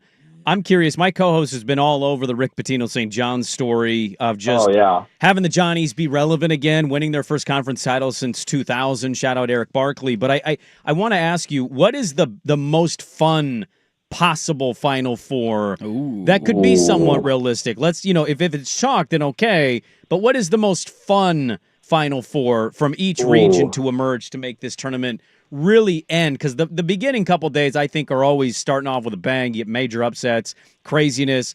And then I kind of feel like the tournament dies a little bit, and then it picks back up. What's the most interesting, fun Final Four we could have? Okay, I'm looking at the bracket so I can give you an accurate assessment of this. Okay. So Auburn, Michigan State is the 1-2 seed from the South. I think that'd be an Elite 8 game. Okay. I think Auburn wins and goes to the Final Four, so there's one there. The bottom of the bracket in the West, Florida versus Auburn would be a great, a semifinal Final Four matchup. They had some good games this year, so that'd be another good game. And going back to your St. John's question before I continue the bracket, I really love their team. They just embody Rick Pitino. They are gritty. They are tough. I feel it's weird. You don't want to believe in them because they just haven't had as many quad 1 wins as other teams. But you just watch them play, and they're just so tenacious and tough. So I think they're really good. And then obviously in the East, I think Duke is going to come out of that region. I think they got a favorable draw. I think, playing a Mississippi State or Baylor in the second round is a tough matchup. But, hey, I'd rather play, if I'm Duke, I'd rather play those teams instead of a UConn or a Louisville or a Creighton. And then Houston, I hate to go all number 1s, but I think Houston would be a really interesting matchup for Duke just because of what happened last year. In the Sweet 16, Duke played Houston, and Jamal Shedd, who was Houston's heart and soul and an All-American guard, went down in the second half and couldn't return. Duke was able to win that game and go to the Elite Eight. So a rematch would be a lot of fun. So I hate to go all number 1 seeds because it just drives me crazy as well. You watch the shows when you're when I was growing up, you'd watch the shows to try to get expert opinions, and all the analysts had all number 1 seeds going to the Final Four, and it's just unrealistic. So I hate to say that would be the best case Final Four because I think that's the most obvious answer. But I think all number 1 seeds in this in this region are really, really strong. Yeah, Cameron Salerno covering college hoops. He's got all number one seeds, but we still love him nonetheless. And he should only fill out one bracket. But hey, we digress. We can agree to disagree on this in this country. Real hoopers know, right? At Cameron Salerno 1 on Twitter. Go give him a follow. Thanks for the time, man. Enjoy the tournament. Hopefully we can catch up again soon. Thank you, and make sure to fill out your 10 brackets before the tournament starts on Thursday. There you go, Cameron Salerno of CBS Sports. Good stuff from him. The Daily Ticker, as always, brought to you by our wonderful friends at Pelican Brewing Company. Did you know the brackets are set? Did you know the madness is here? And Pelican Brewing is ready. I feel like I'm in a delay. Pelican Brewing is ready for tip-off. It's brought to you by the independent, innovative brewers of the Oregon coast. Let's have some lingering thoughts on this. How many brackets is okay to fill out? How many brackets do you fill out? I'll put out a poll question on that. What's the acceptable number of brackets to fill out? And Gonzaga fan is hacked off. They're chiming in. They're not happy. We'll talk about it next on The Fan. Who's stinking it up? Do not go in there. It's time for Who's Stinking It Up, a sports lowlight that's ripped from the headlines. We couldn't do diddly poo. Brought to you by Three Mountains Home Services. Schedule your appointment online at threemountainshomservices.com. Williams to Washington. The emphatic finish from P.J. Washington. And what a start it has been for 2-5 in his return to the Mavericks. Yeah, there is Mavs TV on the call. Mavericks beat the 76ers. A funny internet story going around. The Mavericks have to forfeit games because everybody playing for them, Exum the latest, is getting hurt. They're still holding on to that 10 seed. They're about a game and a half up on Phoenix and about 4 games up on your Trailblazers. Yeah, they've been sinking like a stone. There's no doubt about it. I think for Portland, everybody who's got their eyes on the 10 seed, you got to remember Phoenix is still ahead of you in the standings as well. Who's stinking it up? The Mavericks and their health, brought to you by Three Mountains. Hey, March is the best time to upgrade your furnace and AC. Beat the buzzer. Grab a sweet $1,600 off a full system replacement before time runs out. Schedule now at threemountainshomservices.com. That's threemountainshomservices.com. Three Mountains Home Services make home services delightful. What's up, everybody? It's Sprague here with my friend Bill over at Three Mountains Home Services. I'm here chatting with Bill.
Crunch time. Let's go! Where Dirt and Sprague crunch the hot topics you want to hear. What's the pressure? Don't sit here and act like there's no... We get nervous teeing off in front of a gallery on the 10th hole at Eastmoreland. Crunch time, brought to you by Crunch Fitness, with memberships as low as $9.99 per month. Find your Crunch Time in Portland, Vancouver, and online at crunch.com.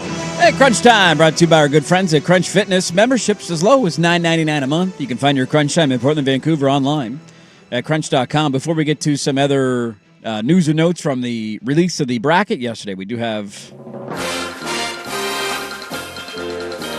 I know many people have been waiting with bated breath. It is now official. We have our answer. Oregon State has punched their ticket into the college basketball crown.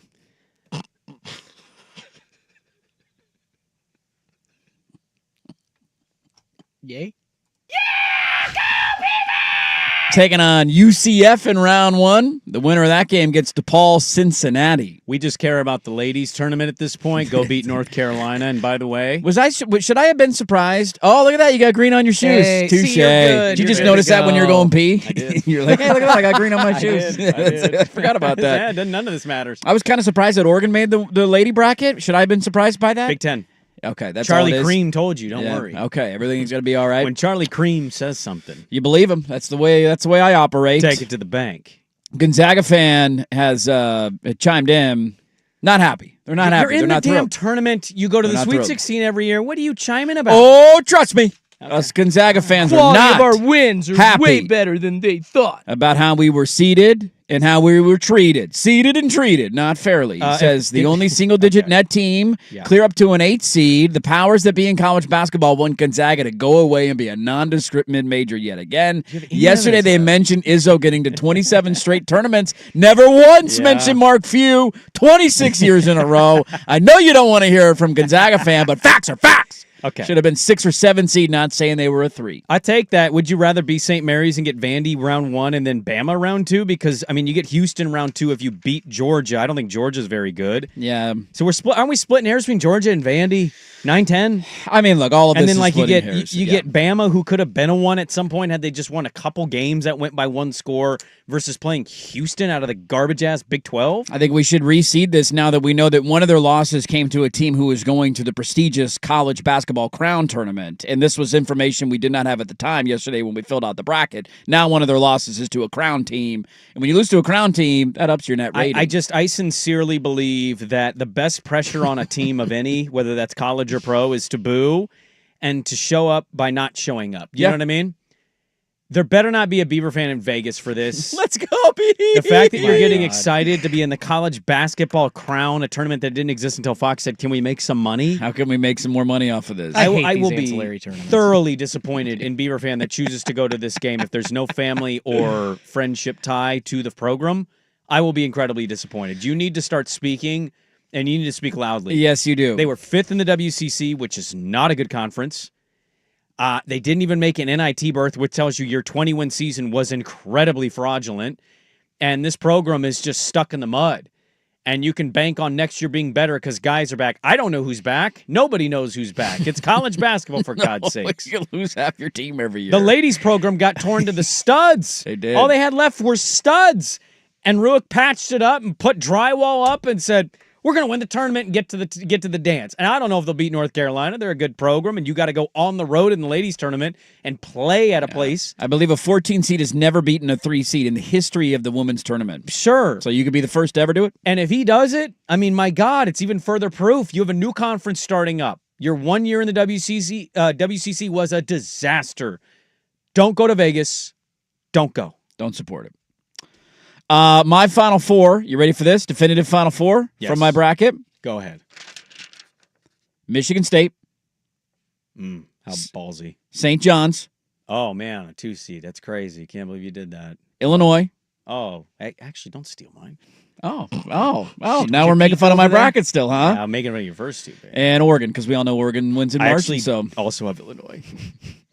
Damn. I've only seen them play one time, and they kicked the ever-living crap out of my team. They look really good. Illinois is a pain in the ass. That's my basketball frame of reference. I saw them play my team, and they won by 30, and I thought, you know what, Illinois, pretty good. I'm going to take them to go to the Final Four. Although Kentucky beating them in the second round, if they get past the first round, Kentucky's really well coached. I do have Gonzaga in the Elite Eight. I have my Gonzaga Bulldogs in the Elite Eight. Really? Losing to Illinois. You got them beating Houston. Yeah, why the hell not? The Big 12, man. Nobody trusts it. Nobody trusts it. We also shouldn't trust the ACC, but North Carolina somehow got in, even though they were 1-12 against Quad 1 teams this year. Yeah, hasn't Houston been like a 1-2 seed that's been upset pretty frequently? Like in the last 5-10 years or I'm so? not going to answer that definitively. I can't pay pay attention to any of this. No, they did. They absolutely did, but I feel like Final Four to me is just about as good as winning a championship. For You know how hard that is? Let's see. Houston, the last handful of years. So last year they lost in the Sweet 16, as we just heard from Cameron Salerno to Duke, because we all remember that game. And what seed were they? They were 32-5, so I imagine a relatively high seed. This is my favorite part of the tournament is remembering what they did and then going, oh, I had no idea. Oh, yeah. The year before that, they were 33-4. They also lost in the Sweet 16. So this is what, maybe don't put all your year chips before in the that, Houston 32-6, Elite 8. Year before that, 28-4, Final Four. So they've gone Final Four, Elite 8, Sweet 16, Sweet 16 the last 4 years. Don't bet Houston to win it all is what I'm saying, because I think I've put some chips in that bag. Who do you feel confident in saying bet them to win it all? Who won the national title last year, Schulte? Duke? UConn. UConn. Like, UConn I don't went back watch to back. basketball. Who did they beat in the national championship game? At least college basketball. Who was it? I had one of the opponents, or one of the teams in the I'm not final. laughing at you, Schulte. No, I just love doing this because nobody remembers it. I don't care. They Who? beat Purdue. Okay, thank you. And what happened to Purdue the year before in the NCAA tournament? They lost as a 1 seed to a 16 seed. They had Virginia going Yeah, they were the So first to one this seed logic ever upset. that you're giving with The Houston, second? yes, second, Virginia. So I'm just pointing out your logic of sometimes, Purdue lost as a 1 seed. Then the very next year they were in the national championship game. So, but I'm just looking at Houston specifically. Yeah, but you're using their pass as a reason we shouldn't trust them. And I'm telling you, last year a team made the championship who the year before lost as the number 1 seed in the NCAA. Is tournament. Missouri going to get to the locker room and play Kendrick Lamar's song? Not like us if they win. I actually picked Drake to win that game because Drakes have had such a rough run lately, and it's unfair that Drake gets roped into the other Drake. So go Drakes. You're rooting for that Drake? I'm rooting for that Drake. To the other Drake. All the other Drake associations are bad right now, and so I'm rooting for that Drake to get a dub. I actually have Drake in the Sweet 16. Really?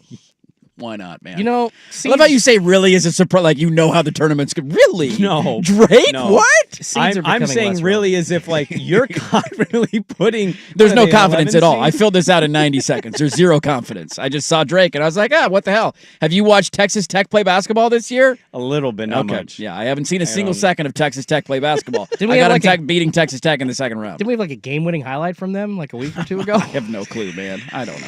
It's the tournament. Which we care show for 2 after days us- and then it goes. Then it's back to irrelevance. Are any of the shows after us going to pretend that they know about college basketball too? Somebody's saying we have 3 of the 4 Final Four teams the same. I need to go back to the lab. I would suggest going back to if you have the same Final Four as me, go back to the lab. Well, see, that's not going to end well for you, man. I wanted to put Oregon. Redraw your bracket. I wanted to put Oregon in the Final Four, but then when you said it, I was like, I don't stay know away. about that. And look, I just take Oregon because why not? It's fun to do. Your team's in the tournament. It's Is fun to pick them to Louisville go all the hot way. now because they made the ACC final, or is that All right, just we a gotta fraudulent run? Crunch Time brought to you by Crunch Fitness. Memberships as low as $9.99 a month. Find your Crunch Time in Portland, Vancouver online at crunch.com. Can the Mormons win? I got the Mormons losing their first game. To VCU To on the VCU. Shaka Smarts? Shaka Smart's going to get an upset there. I like Shaka to get a win Good there. for Shaka, by the way. Shaka, I got Shaka in the Sweet 16. Pulling Chance, double duty, Marquette and VCU. I got Marquette winning too, because why not? Yeah, I don't think Louisville's going to If you win. want any other takes, I got them here. The definitive bracket has picked been Creighton. filled out. If I you picked want to be Creighton fair, over I turned on the NBA last night. I didn't see at all that Wisconsin blew that game to Michigan, so I woke up finding out Michigan won the Big Ten tournament. I took Montana to beat Wisconsin. Did you really? Let's go Grizz. Hell yeah, dude. Screw the Badgers. Wayne Tinkle going to win a tournament game this year. Who could have seen it coming? We got a lot to get to in the final hour of the show. Some NBA stuff is one team going to have to forfeit games. The Blazers will not stop winning basketball games, and somebody showed them yesterday what they should have done, but they didn't follow the blueprint. It's a load of final hour. Don't go anywhere. Dirt and Sprague on 1080 The Fan. It's Kubota.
an Odyssey sports station.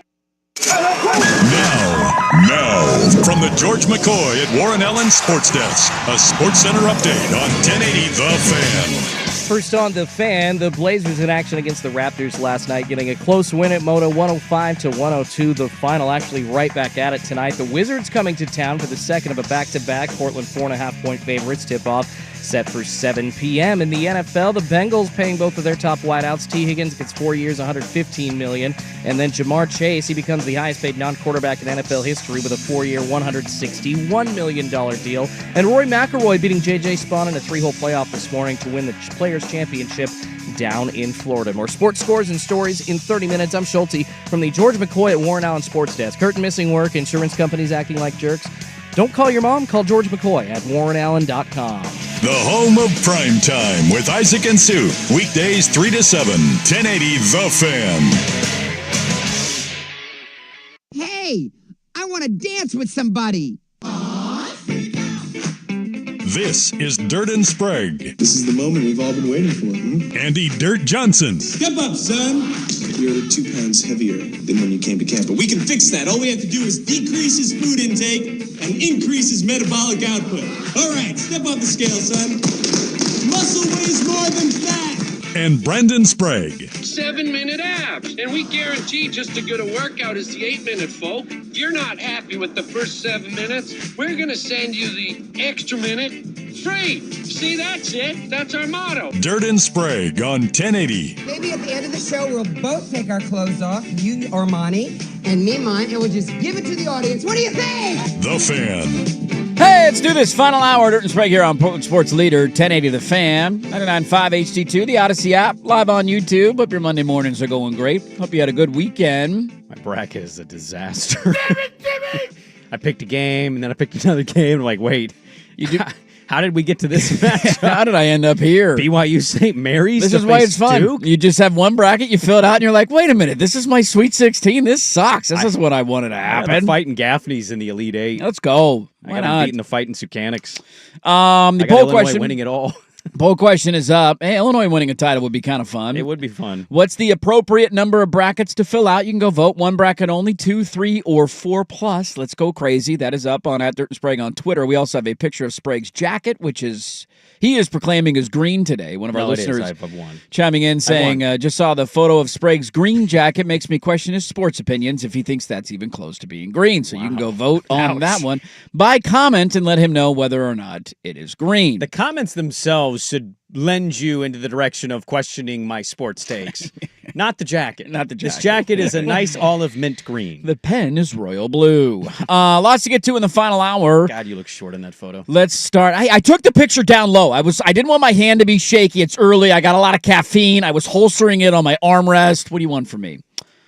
They just won't stop, Bob. They just won't stop. Yesterday, I don't know if you know this. Yes. Your Portland Trailblazers were playing a matinee game. 3 o'clock tip? Is that what time the game started? 3 o'clock? Yeah, it was. Afternoon game. I had a brother-in-law and my nephew were sitting in the second row. They got great company seats. Ooh. And then my other brother-in-law got free tickets, so he took his son's friend, and his son's girlfriend. There you they go. had good 100-level seats. Yeah, Sports Sunday host Rashad Floyd, Rashad Taylor, took me to the Blazers game yesterday. So we had Sports Sunday at the Blazer game? We did. In the flesh yesterday? No, Sports Sunday was representing, and then I was there a week ago. I've attended 3 Blazers games in the last Schulte. He's month. got Blazer fever right now. Well, I needed to go and assess how the stadium actually is after our argument about it not being that great. And, so I am eyeing. He's caught the Soto mojo. Looking at a game now that the basketball season for me personally is over. Looking at the schedule and saying, what's the crappy game that I'm willing to spend some money on to sit very, very close? Well, their next game, I believe, is against the Washington. Oh, they got Chicago. Then the Wizards after that. So there's a couple of duds that are right around the corner if you're looking for cheaper tickets. Oh, no, you're right. They got Wizards, then Grizzlies. Denver, Boston, Cleveland. Okay, so 3 of the 5 are tough. 2 of the games are winnable. You trying to copy me and grab the courtside seats for cheap? Yeah, but I don't know if there's any of them are going to exist. If you had to go watch Memphis, Denver, Boston, or Cleveland in person, who would you pick? I mean, Cleveland, obviously, but that's going to be a stupid. Why is that ticket obvious? Because I think they're I'd the go best team Denver. in the East. So. Yeah, I'd go Denver. I don't know if I've ever seen Jokic play live. You never went to the playoff games? I don't think I did. I went to the conference man. finals games. I don't think so I went good. to the second round games. But I did go to the conference finals. But yesterday they played the Raptors. Love a good afternoon game. Big fan of that. Early gets done. I can go to bed at a reasonable hour. And they trailed essentially the entire game. They got off to a horrible start. They're down throughout. 22-6. It was such a Just bad like, start. oh, this is ugly out of the gate. And they were down by as many as 10 points in the fourth quarter, with 5-6-ish minutes to go. And for those who were paying attention at home, they realized this. Yes. Jakob Poeltl of Toronto Raptor fame was having himself a nice little game. He had 19 points, 8 rebounds, 3 assists, and 2 steals. Raptors were up by 6 with about 5 minutes to go in the game. They had a 93.1% chance to win the game at that point, according to the ESPN Gamecast. And how many of the final 522 did Jakob Poeltl play? None, because None. once he went out, they were outscored 16-7, and the Blazers won by just 3, outscoring them 16-7. They subbed in Orlando Robinson, who, as Sean Hyken pointed out, was a minus 27 on the game, and it was his shot who was blocked. His time expired. By Matisse. By Welcome Matisse. back, Matisse. They also decided to let 10 seconds run off the clock before fouling Denny with 5 seconds to go, and so it turned into a tank-off with the Blazers were trying to win, and the Raptors were not trying to win. Yeah. And here we are, another dub for your Portland Trailblazers, one step closer to the 10th seed in the Western Conference. And also, as you would say, one step closer to your own personal hell. To shout out Bill Burr there. Did you see why they did this? If we can lose our first-round pick, we got to lose our first-round pick this year. We got to make the playoffs and lose our first-round pick. They're not going to make the play-in. Did sure you about see? that? Yeah. Did you see why they did this though? Why they did what? Why they said why that the Poeltl? Raptors did this? No. It wasn't. I mean, like you could say, well, lose and get a ping pong ball. No doubt. The Raptors are not that far ahead in the tank as Portland game-wise. They currently, I believe, have the 7th worst record in the NBA. They do. They also caught wind that Philadelphia lost. Yeah. So and Philadelphia is ahead of them in the standings. Yeah. Or behind them, depending on how you want to define so it. Philadelphia losing triggers, I believe, the Raptors going, oh no, we can't lose ground on the Sixers. I mean, they have a legitimate chance of finishing with the 5th worst record in the NBA. They're within puncher's distance of Philadelphia and Brooklyn. Yeah. They're both right there with them in the standings. We, by the way, are tied with the Miami Heat in the win category. We are just barely behind them in the loss category because we played one more game. So there's a really good chance, if you haven't followed the Heat, that we actually pass the Heat. The Heat are terrible. Yeah, and then they're going to realize they're in barely behind Miami Phoenix. and they can sign any free agent they want because they're in Miami. I'm not worried about Miami, but Phoenix is like... Swag called out Phoenix as the team to make the 10th seed. He did. I think they played a feisty game and then won, and it was like, oh my God, did Swag call it? No, the Lakers just bully balled them yesterday. Well, if you don't think the Phoenix Suns are going to make it, then who's going to get the 10th seed in the West? Dallas. You think Dallas is going to hold on? Yeah. They have 7 active players. I think Portland's schedule mixed with how bad Phoenix is just, and I kept seeing this on the internet. That Phoenix is a game and a half behind them right now for the 10th seed. That Dallas has to forfeit games. It's just not true. They'll find ways to get guys called up. But it's just funny that they're to this point. I mean, it's hilarious. It looked like at times that the Blazers didn't even know if they were trying to win or lose the game. Like in that 48-minute stretch, they put Matisse Thybulle in with like some game-sealing block. Well, Matisse but they did not put him in until like 2-3 minutes to go in the third quarter or sometime early in the fourth quarter. And he's ramping back up. But what are you doing? If you think that he's going to help you win, then you put him in the first half. But then Chauncey, like all of a sudden, you want to keep put Scoot him back out. in. What do you do? Game-sealing block. I'm just saying, like, as a coach made the decision not to play him much and played him at the end, and he hit the game-saving block. But do you understand? Do you understand what I'm saying? Is in the first half, it didn't really feel like they were trying to win. All of a sudden, they are, and he keeps Scoot out there for 30 minutes. He goes 2 for 12. Yeah, you want to see the development, but you're still seeing really crappy. It was a really rough from game for Shaden and for Scoot. Okay, both. All right. Well, who was carrying him in the next game? Was it Ant Simons? I mean, more Tamani last night. And Simons lit him up in the second half. Oh, in the next game. It was all Scoot. Well, come on. All right. Like, let's not... You're crapping on Scoot because he had a bad game. Didn't hear anything about you said about the Knicks game. But it was a good game. Yeah. I think this isn't about winning or losing. I think this is an early afternoon game, and sometimes one of the teams... I mean, the Blazers just aren't that good. I mean, they're just not that good of a team. And the Raptors, if you haven't followed anything about the Raptors, I texted my brother-in-law because he asked me to go, and I couldn't go because I had basketball yesterday afternoon, thanks to the snowstorm. So I missed the entire second half of this. I had to catch up on the highlights. But I told my brother-in-law, I'm like, dude, I'd actually want to go. The Raptors are kind of a underrated fun team. Oh, fun team. And if you go look at their last month or so of basketball, they've been in a lot of games, and then they do what they did yesterday. They brilliantly pull the plug at the end. Yeah, they they pull the compete, and then plug. they say the most important thing long-term is to get a top 5 pick in a So- historically good NBA draft. Like, they're just kind of better than us. They just Yeah. decided to lose that basketball game, and we took it. When you could be the 12th worst team in the NBA, it's exactly where you want to be. It was just bad quality basketball all around. I mean, like, there were some great moments, for a couple of Blazers. Donovan Clingan, a couple Isn't of that really them in a strong nutshell, blocks. though? What? There's bad basketball usually every game with them. Yeah, but How often do you watch them and go, well, that was just perfect basketball? I get it, but this is an NBA basketball game here, right? Like, these are two teams of professionals, and this is their job, and I'm watching Two them of the 10 worst suck at teams it. in the league. They're not very good. You're watching No. 2 of the 10 worst teams in the league. Who are give me 10, let's look at the NFL real quick. Okay. I'm gonna 10 do a little NFL teams? experiment here. Okay. Let's go to the league. The 10 bottom teams. So Giants, Titans, Browns, Raiders, Pats, Jags, Saints, Panthers, Bears, Jets. This be any different than you watching a Jets-Jags game? Would you come onto the air and be like, that was actually really good football? I mean, in the NFL, I feel like you have a better chance to win week to week. No. That's just a much Not different win, but Watch if you're the talking about the game. quality of the product. Would you have come in and said, that was a really good football game? If any of those teams are winning a game, it's feel like- ugly, 17-13, because they But don't have quarterbacks. Good teams in the NFL can win an ugly game because defense rules. These aren't good teams is my point. Yeah. Jets, Jags are bad NFL teams. I hear you, but what you're asking me is if I'm going to come in and bitch about watching a bad team play an NFL game in a bad way. Like, no, there could be a 10-3 score in a Chiefs-Buffalo Bills game because it's a defensive matchup. Like, there's just But difference. those are teams with stakes. I'm asking, do you watch the worst teams play bad games and then come in and complain? No, because you know it's going to happen, but my Blazers... That's the point. The Raptors and Blazers are the 10 worst teams in the league. And by the way, I complain all NFL season. When we get the random Thursday night game, that is like, and Schulte's not wrong. That was a bad basketball Raiders, game. Bears on You a shouldn't have been Thursday. surprised by it because both teams are not very good. And the Raptors tried to lose at the very end of it. But yeah, you give me like Jets versus Jags on a Thursday night, I'm going to that's watch fair. because I'm a sicko and I got a problem. But do it's have a problem. it's a horrible game. Saints, Titans. It's just ugly. It's ugly, bad offensive football. Both quarterbacks are terrible. It's turnover. Like, it just sucks. But we gambled on the Saints money line, so let's ride this thing out until the fourth quarter. My point is that NFL games, even with good teams, can go like that. So yes, we're sickos, but we're going to watch it because in the NFL, anything can keep happen saying week to good week. That's teams. Yeah, and that's just where, I mean, the It's not the Raptors and NBA. Blazers are bad We're talking about basketball bad teams. teams. Yeah, no, I know that, but you're not hearing my point that's saying that the good teams that we're watching can play a bad game. Yeah, because and, they're stakes. and you're asking about me reacting to a bad you're game or comping just the good bad teams to teams? bad teams. No, You're not I'm reacting to watching a bad game. I don't know. You know what? This is jumping Who's on the shark. first? I don't know what your complaint is. Exactly. I feel like you're just complaining to complain.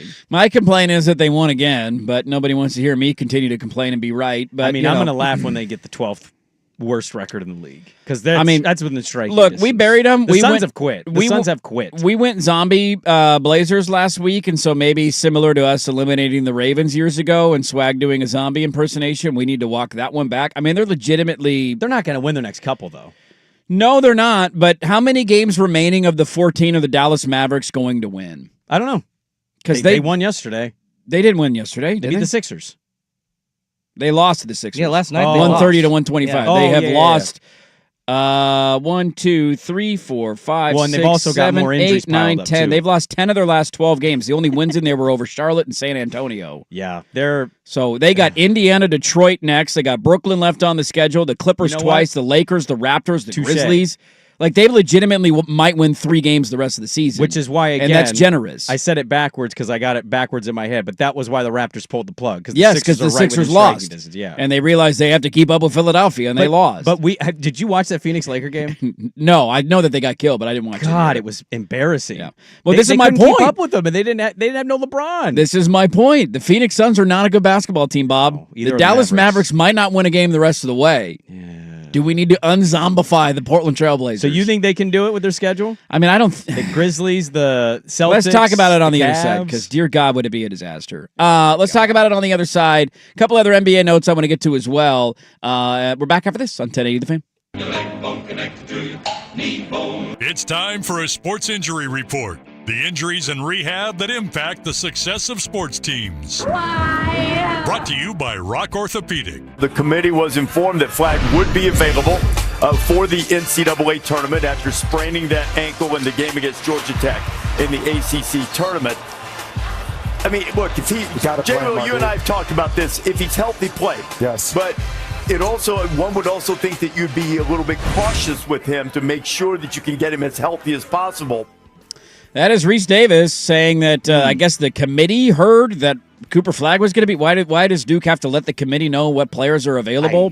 Grade the resume. They were going to get the one. What is this? Seed Florida anyway. State and Travis Hunter, or not Travis Hunter, but why am I blanking on his name? Jordan Travis. Jordan Travis. Thank you. We're doing that now. We got to let him know if he's in the lineup. Yeah, I don't know what that's about. Duke is interesting. They certainly have the talent to get to a Final Four and win a championship. Do you trust the young players in a tournament? Nope, they're going to lose in the Sweet 16 to Oregon. Sports Injury Report presented by Rock Orthopedic, board-certified specialists who diagnose and treat the widest range of orthopedic cases with care and expertise. Schedule an appointment with Dr. Christopher Nansen. Visit rocpdx.com. The best.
This is Dirt and Sprague on 1080 The Fan. All right, the poll question is out. We'll have a update, by the way, coming up here in a moment. Nice update. I like my stat. I also want to come together and make fun of a collective at the bottom of the hour here in about 10 minutes. A college Like NIL? Not a collective, just a collective entity. We're going to come together and make fun of somebody that I feel like deserves to be made fun of, and I'll see if you guys agree with me on that. Okay. The poll question is out on the 10 seed in the Western Conference. Who will be the 10 seed in the West? Dallas, Phoenix, or Portland? Now, I'm going to vote Phoenix. Phoenix is still my vote. Let me look at Phoenix's schedule because I feel like Phoenix has a relatively difficult schedule. I looked this up yesterday because I was curious. Dallas lost again. They've lost 3 in a row. They've lost 10 out of 12. 10 out of 12. Your point of them forfeiting games, like that's not going to happen, but they legitimately have like 8 active They don't players. have a like ton they of don't active have any, dudes, and they just had who was it? Dante Exum broke his hand, I believe, last week. Like he's out for the rest of the year. The basketball gods have never punished a team more than they have punished the Dallas Mavericks for trading Luka Doncic in his prime. Well, we passed up Michael Jordan. How's that worked out? So, we've been paying for it for 25, 35 years. Phoenix has Toronto, which, I think Toronto will eventually try to lose that game. They will. Chicago's not very good. Nope. And then Cleveland, Milwaukee are playing. Well, Cleveland's just playing for. They had a bad loss yesterday with no Mobley against Orlando. Lost to Orlando. Milwaukee's trying to keep ground with where they're at. They had a tough loss last night. They're trying to hold on to a home court advantage in the first round. And then Boston at red hot Minnesota, who Ant Edwards loves to go against his guy KD. And then a 2-seeded Houston Rocket team that is looking to stay at the top of the West. Yep. At Milwaukee, at Boston, at New York. It's a challenging schedule. Golden State, Oklahoma City. Their last two are San Antonio and Sacramento. Their schedule's not easy either. I will remind people, too, that if the Blazers make the playoffs this year, now not the play-in, the playoffs. They'd have to win the play-in to get into the playoffs. They lose their first-round pick. Just wanted a fresh reminder for everybody out there. But hey, if you are in the playoffs, you lose your first-round pick this year. Yeah, but even if you get the 10 seed, you're not getting a good draft pick this year because you're, Look, you get in the top 5. All of this was great. All of it's great. All of it's a wonderful. Yeah, look at that. Couldn't have been more Scoot wrong. Took a step. Shaden had some moments coming off the bench. Tamani had a great year, and Denny reminds everybody every day, "Hey, what a great contract!" Hey, do you know he's got a good contract? I heard that. There's good things to point to from the season. But also, if you don't get a top 5 pick, I don't understand what it was for. Yeah, I mean, this is just we've done this so many times. Detroit has climbed out of the gutter this year. Yeah, well, they're an exception with a certain player. Who's the face of their franchise? Yeah. Where was he drafted? Yeah. The Spurs have a very bright future. Who's the face of their franchise? Yeah. Where was he drafted? Yeah. Like they just got Fox. Jalen Green is the number 2, or Houston is the number 2 seed. Mm-hmm. It was their star player. Where was he drafted? Like, you just go up and down the list of guys. This is how you get out of purgatory. We're not Miami. We can make fun of Miami for having a worse record or the same record as us also this got year. One of the best coaches in the league. They did. But Miami can sign free agents. We don't sign free agents. That doesn't happen for us. So we have 2 ways of acquiring a star. It's through trade, which will never happen, and through the draft, which will happen, but you need to get a good draft pick or win the lottery. And so we'll see how it all works out for him. But their schedule's so tough going forward, though. It is. The next few games. So everybody has 4. If my math is correct, Dallas, Phoenix, and Portland all have 14 games remaining. So you are 3.5 back of Dallas. Let's play it out in the 14 games that Dallas goes 4-10. That's a win. That's a loss. Okay, 4-10. Can you go 8-6 in your last 14 games? Because that's what you'd have to do. If they go 3-11, which they might, because they're terrible right now. I don't. Do you think Portland's going to go 7-7, 8-6 in their last 14? I don't know if they will. I also don't know if they'll need to do that. What if Dallas goes 2-12 in their 2-14 in their last 16 games? I actually think the more interesting games, conversation is how closely the league's going to continue to follow tanking. Yes, they even called up the Oklahoma City Thunder the other day and said, wait a minute, why are you sitting all your guys at the same time? That was wild. Very weird. Really? Of all the That teams you team? could go after, that's the one you do, who's 56-12 this year. If you're going to do that to Oklahoma City, you need to do that to Toronto yesterday. You need to do that to Utah, to New Orleans. Utah already they got fined. Yeah, Washington. I think the league is in a position right now where they know, like Washington's tanking because of the way they built their team. Charlotte sucks. Bad. Toronto purposely, like, I don't know 100% if they win that game because who cares about what percentages say at a certain point. But the way I saw it playing out was Toronto wins that game if they don't pull their big man. They subbed out a good player with 5 minutes to go in the game and a 6-point lead, and he never returned. Real reason. For no reason. He never returned, and he was having a good game. So, like, the league is really eyeing this stuff, this tanking business.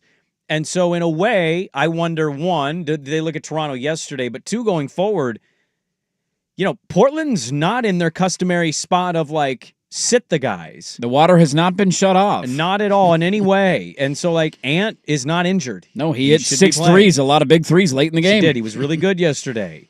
I think Denny has no injury situation. Tamani has no injury situation. Your centers haven't played I don't even remember the last game Ayton played. I'm just forgetting that. But it's been a while. That hasn't mattered all that much. And again, they were on a little bit of a losing streak there when the schedule ratcheted up, but they got some winnable games remaining. They play Washington. They should be able to win that game. And then the schedule looks really tough from there. It's Memphis, it's Denver, it's Cleveland, it's Boston. And then after that, you got a couple patsies in there, and I think Sacramento's in there as well. You got a road trip to Sacramento, New York, Atlanta, Toronto, Chicago. So Toronto's a winnable game. Atlanta's a winnable game. Chicago's a winnable game. You got San Antonio left at home. You got Utah left on that schedule. That's a winnable game. And then the last two are Golden State and L.A. And what are Golden State and L.A. playing for in the final two games of the regular season? Are they playing anybody? But then even if you play that math, and yeah, you're right, everything could be sealed up at that point. Even if you play that math, if they go 6-8 in their last 14 or 5-9, if you go 5-9, you're likely not going to get it. You would need Dallas to go 1-12 or 1-13, which maybe is possible. But you also need Phoenix to collapse as well, and that you'd have to make up 3 games on Phoenix. I'd argue Phoenix has collapsed. They have. They're not a very good team, but they're so bad. It's not as over maybe as we thought it was when Portland was on that losing streak as of last week, because Dallas and Phoenix did not win any games in that stretch either. So Portland didn't lose any ground on the 10 seed, despite the fact that they went on a 5-game losing streak when they played legitimate opponents: Boston, Oklahoma City, Detroit, Golden State, and New York. Maybe you didn't. Maybe you wanted Cooper Flag, and now that doesn't work for you. Watch the Gonzaga-Georgia game, because Asa Newell might be a player that have to be your secondary Cooper Flag. It very well could be. Let's come together and make fun of something. We'll do that next, but first, here is us with a update. Now, from the George McCoy at Warren Allen Sports Desk, a Sports Center update on 1080 The Fan. All right, first on The Fan. Let's start with a fun one. Since we're in spring training, I had to take us back to March 13th, 2008, so the anniversary a couple of days ago, when Billy Crystal, that's right, actor, he got into a Major League Baseball spring training game for the Yankees and actually got an at-bat to celebrate his 60th birthday. Got the count to 3-1 against Paul Mulholland, almost got a hit. You could go find the clip. It was a chopper about 3 feet foul. Then struck out. But Billy Crystal's 60 years old back in 2008 to celebrate that birthday. Got in a Yankee spring training game and actually got an at-bat. I love Billy Crystal. How do you not love Billy Crystal? I know, right? How about this fun animal fact? Save the bats. Everybody's saying save the bees, and we should save the bees. Save the bats. The bats save the U.S. agricultural industry an estimated $3.7 to $53 billion annually by just eating pest insects. Well done, bats. Keep it up. Go Keep bats. up the good work. Yeah. I had a bat at my old house. Last one for me is going to be on the theme of March Madness. This guy was robbed of a chance to go on one final run, and yesterday he made history, which was actually pretty cool. Peyton Pritchard set the NBA record for most three-pointers off the bench in a single season in the history of the NBA. Sixth man of the year? Sixth man of the year. Peyton Pritchard, 8 miles. Should have had one more run in the tournament. Damn it, COVID. Good old Ducks successful in the NBA. Maybe they could be successful in the tournament this year, darn it. All right, more sports scores and stories in 30 minutes. I'm Schulte from the George McCoy at Warren Allen Sports Desk. Hurt and missing work. Insurance companies acting like jerks. Don't call your mom. Call George McCoy at warrenallen.com. The ultimate basketball party, Fan Madness, is back. March 20th and 21st at the stadium.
This is Dirt and Sprague on 1080 The Fan. Well, I don't know if you guys know this, but Thursday night, roughly at 3 o'clock in the morning, Major League Baseball is going to try and tell you that the season is underway. Why we do this, I don't know. Yeah, I'm sick. I'm going to wake up. I mean, there's a lot of fans over there, and it's a pretty heavy team with support. Just having the whole season and then they come back and play preseason games, I mean, that's an odd thing. It's not an opening day. You're playing a game that counts, but then it's not opening day, and then everybody else plays 2 weeks later. And they're allowed to that have whole thing's weird. more players on the roster than normal, like 28. Because they're not fully ready and all their arms aren't ready to go. It's whatever. Just, look, No Mookie Betts. No, Mookie Betts. He's sick. He's got an illness. So the season starts technically on Thursday, but not really. How cool is that, though? Just as an aside, I agree with most of what you're saying. Ohtani being back and playing in Japan is awesome. Yamamoto, that guy's an absolute rock star. Ohtani, Yeah. like I remember this when the Mariners did it years ago against, I think it was Oakland. Yeah, running Ichiro's those retirement. games. Ichiro's, his last couple of years there in Seattle, they did this, and if you're going to send them over, just have it be a nice, like they're playing some Japanese teams. There was actually a Japanese team that shut them both out, I think, in the last day. That's obviously a lot of talent. So, like, over just there. have it be, like, just these are spring training. Just have it be spring training. It's no different for the fans. The games don't have to actually count. Send them over there for a week or two. Shohei be paraded around the country. Who and are you're they going to playing sell against things out. over there? Who is the MLB The team? Cubbies. The Those Cubs. are Chicago The Cubs and Dodgers are the two teams I that mean, are you over know there. what, too? Like, if you're somebody that has a little bit of cash and you're a diehard Cubby fan, like, and you want to go to Japan, it's kind of like a cool little random, hey, the Cubs are, like, if you knew that a year ago and you're a diehard Cubs fan, I think and that's you been want on to the take a big books trip, for a while. Yeah, the schedule's already out. why would you not want to go schedule that? Watch your team play the best team in baseball, go visit the country. Yeah. Like, that's a nice little getaway. Well, I saw this over the weekend, and it got a nice little chuckle out of me. I think this was on Saturday morning. Is there any difference? I don't mean to cut you off. Like, is there any real difference aside from they play and then there's spring training and then it starts back up? Like, I don't think there's any difference with this for me than playing in a cornfield. You get to play in some makeshift cornfield. Oh, I don't disagree with playing the idea of playing in Japan. I have no You just problem would with rather that. be It's just right really up dumb that until- this is a game that counts, and then you come back and play games that don't count for 2 weeks, and then you get back to playing games that count. Just that part of it's weird. It's odd. It's hard to get a feel for. Like, the season. imagine the NFL season playing in Saudi Arabia. The season starts 2 weeks early, though, because of the time difference, and then we have to allow them time to fly. You'd be like, wait, what? So the Eagles and the Packers are going to play, but then come back and play 2 preseason games? And then essentially, And then it's their week 1, but they already played. You're looking at like third stringers in their final preseason game or whatever, and it's useless. Yeah, the first game of the season is, aside from this, is Thursday. yeah, Giants-Reds is actually the very first game. Braves, Yeah, and I think it's 2 Padres. weeks from Thursday, right? If I'm not wrong. It'll be 2 weeks from Thursday. 2 March weeks from 27th, Thursday. yeah. Okay. But this happened over the weekend, and it was a baseball note. And I'm wondering if you guys had the same reaction, if you saw it, or if you would have had the same reaction had you seen it. Actually, I guess it'd be a week out. A week? Yeah, okay, week I'll from be there. Thursday. Yeah, I'll be in okay, Seattle, so. week from Thursday. We're trying to get the Rizzer on the 25th. Yes, we are. See how his head's doing and make sure he's okay. There was a team. So this time of year, teams love doing the release videos of like when you get a guy called up to the big leagues. Like, remember Adley Rutschman when they called him up and they have like the hidden camera in the manager's office of like, hey, Adley, and it's the manager having a low-key conversation. And then he says, oh, by the way, you're headed to the big leagues. And then he reacts, he stands up, gives you a big hug, and you're like, wow, what a cool, touching video. It's like the scholarship videos. Yes. Yeah. There was a baseball team that did this, and I think it got a collective reaction of like, really? The Pittsburgh Pirates did this to tell Paul Skeens he was their opening day starter. God, And everybody was like, who else are you going to... Schulte, there was a lot of debate. Who else are you going to start on? You mean the guy who was maybe the best pitcher in all of baseball is going to be the number one guy in your rotation? I mean, we Are already, the Dodgers going to release one of these and be like, hey, Shohei, you made the opening day lineup. we already Congratulations, saw, buddy. We already saw his reaction when he won Rookie of the Year. He was like, cool. Like, what, do you think this is going to be any better? Like the moment Paul Skeens found out he was starting on opening day, and every single response to it was fans being like, who the hell else are you going to go with? I think the better video would be like, Paul, we're going to spend money. What? We're going to do it? No way! Don't worry, in 5 years, you will be a New York Yankee. I do find it interesting, and it's we haven't gotten to it in baseball, and I know we're already against it, so it kind of sums up baseball, but Garrett Cole getting hurt, I think, is making waves in Major League Baseball of how you pay pitchers now. Yeah. There's a lot of He's out for the year. He's been really good, but he's out for the year. Like Skeens is a pretty obvious. If Garrett Cole's going to get a $300 million deal, Paul Skeens probably should too at some point, right? Assuming he's not having a Strasburg-like trajectory. You would think so. But is that Is it worth it? Yeah. It's kind of, you're playing the waiting game essentially, because like You a are. guy with Garrett Cole hadn't happened yet. Now it happens. Yeah. Guy like Justin Verlander, okay, it happens, not in the first decade of his career, but when he's 34, he still manages to come back and be an All-Star World Series winning pitcher. And they were in the World Series, the Yankees last year with Garrett Cole. So. They were right there. Yeah. It's almost like you're waiting for these young guys, and I hate to say it because I don't want Paul Skeens to get hurt. I want to see him throwing 102 for the next 20 years and just have a Hall of Fame career, but you're almost waiting for these guys to get hurt, unfortunately. Much like Schultz, the people will go back to like a better day in the NBA and be like, God, I miss the mid-range elbow Back jumper. in my prime. Oh, man, I miss when these guys closed on each other and just, caress their thighs and it not be a foul. I go back into old school baseball. You say you want to see Skeens throw for 102 for the next 10 years. Give me some Maddox in my life. Give me some Glavine. Give me some give me knuckleball. Give You me want some lower miles per hour? Yeah, You want give some me more Jamie movement. Boyers? Give me some real movement. I know there's a little movement on these fast pitches, but like in a way, I'm like, who's going to be the guy that has the 103 but doesn't pitch like that? Yeah. He's very One careful every when he 9 chooses it. pitches is Yes. 103. Everything else is like Just 87 with movement. Massive movement, yeah. And to show how much we know, one of our listeners correcting us, the game's actually tonight. I believe it's tonight. Or technically tomorrow morning. So, there's a 3:10 Wednesday a.m. and a Thursday. So there's two games. No, it's I a think. Tuesday and a Wednesday, technically. Tuesday, Wednesday. Okay, Thursday for them, Wednesday for them. Right? I don't even know. Yeah, they're technically ahead of us. They're a day ahead of us because the international dateline. When I was in Vietnam, God we in were heaven. like 14 hours ahead, so I would watch Monday Night Football when I was in Vietnam. Yeah. Tuesday morning in Vietnam. There you go. Which was So it's God, that was technically great. for us 3:10 at 3:10 a.m. tomorrow morning. Yeah. And Would then be the PM. 3:10 a.m. Wednesday the morning. next morning after. Yes. Okay. Are your 2 games. That's when the Major League Baseball season begins. Well, then, I will. And be then a week from Thursday. I will be sick. I will be awake at 3:10 this morning. You're waking up at 3:10 a.m. to watch the start of the baseball season? I mean, my For wife. Cubs Dodgers, huh? My wife's been sick the last few nights, so I haven't slept anyways. And then I didn't really remember that I had to work until this yesterday. So for this morning's shift, so I'm just not sleeping. Just So not sleeping? Let's be Yeah. up. Let's Yeah, go, just be up. baby. I mean, we'll have the end of the game probably. I mean, that baseball game, if it takes 3 hours, we'll be on the air as it wraps up. So we'll get into the studio and turn it on. We'll at at the least end, see so. it before the show we'll ends see or it before- starts. Yeah. So there you go. It all starts in the Pirates making the bold decision. It took a lot of courage. They Not have easy. announced Paul Skeens is their opening day starting pitcher, to the shock of everyone. Let's get you set for your night in sports and answer the poll questions. We'll wrap it up next on The Fan. Check out The Fan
This is Dirt and Sprague on 1080 The Fan.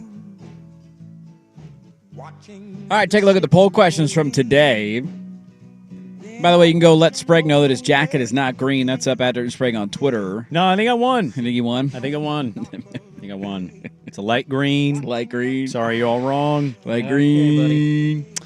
A lot of comments on that, and you can go let him know how you feel, what color his jacket is. What's the appropriate number of brackets to fill out? Early voting returns here on this. You still got 22 hours to go. One bracket, only 50.8%. Two brackets, 30.5%.